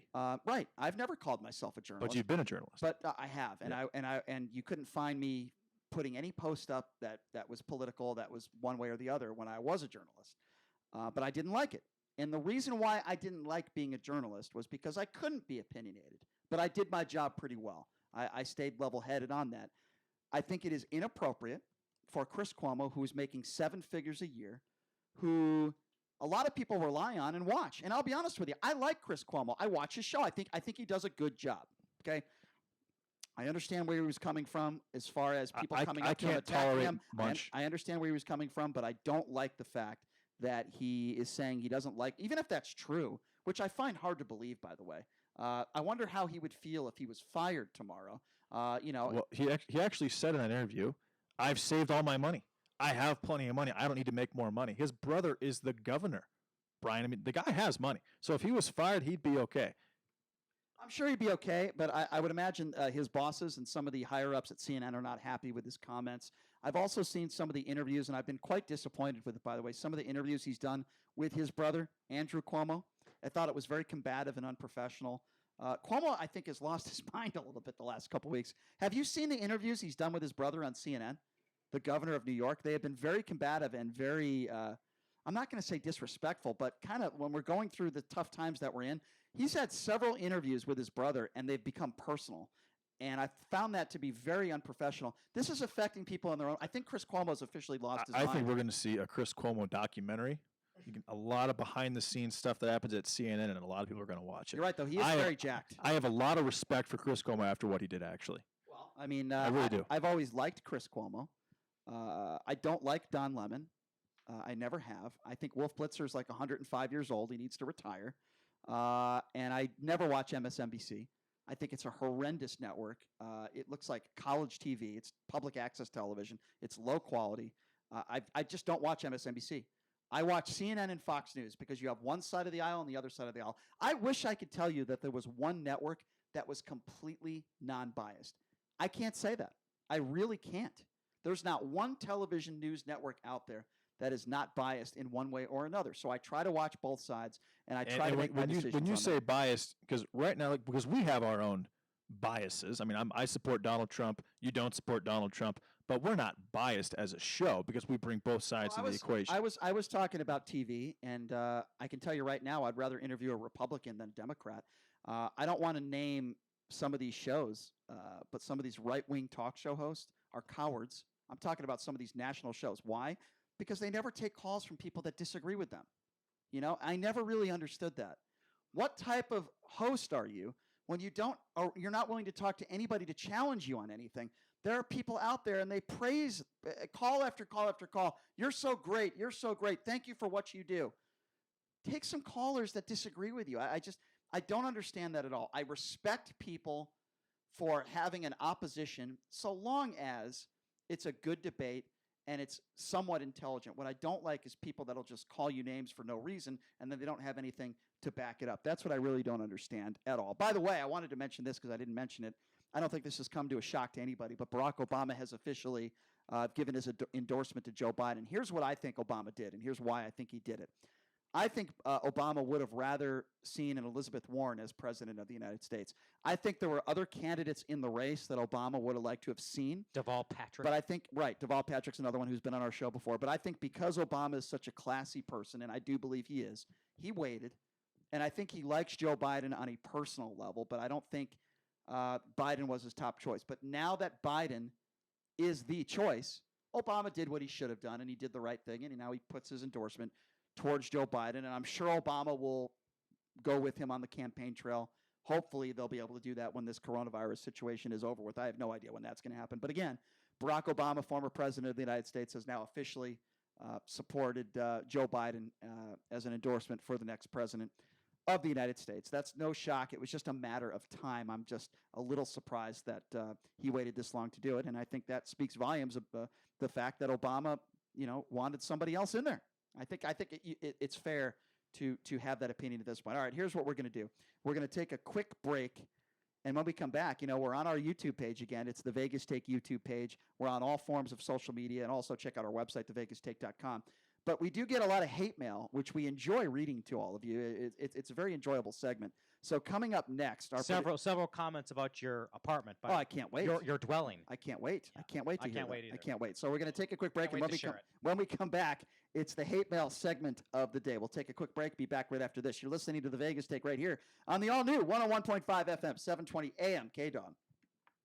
I'm not a big talker. I am a big doer. But sometimes the only way to solve the problem is to get on the horn and figure it out. So the only people I like talking to, Grainger. With knowledgeable product experts, ready with the answers to my toughest questions, calling Grainger is the one conversation I don't mind having. From machining and motor parts to valves and vacuum pumps. When it comes to solving my problems, Grainger's got my back. Call, click Grainger.com, or stop by to see for yourself. Grainger, for the ones who get it done. How much money would you like to save just by doing something you're already doing? How about 40%? With Allstate, safe drivers can save 40% just by doing something they're already doing. Driving safe. That's right, 40% just by driving safe. Visit Allstate.com or call a local agent for a quote today and see just how much you can save when you drive safe with Allstate. Not available in every state. Savings vary based on DriveWise and other safe driving discounts. Subject to terms, conditions, and availability. Allstate Fire and Casualty Insurance Company and affiliates, Northbrook, Illinois. 101.5 FM, 720 AM, KDAWN, the talk of Las Vegas. Mark Levin, weekdays 3 p.m. to 6 p.m. Now back to the Vegas Take on 101.5 FM, 720 AM, KDAWN.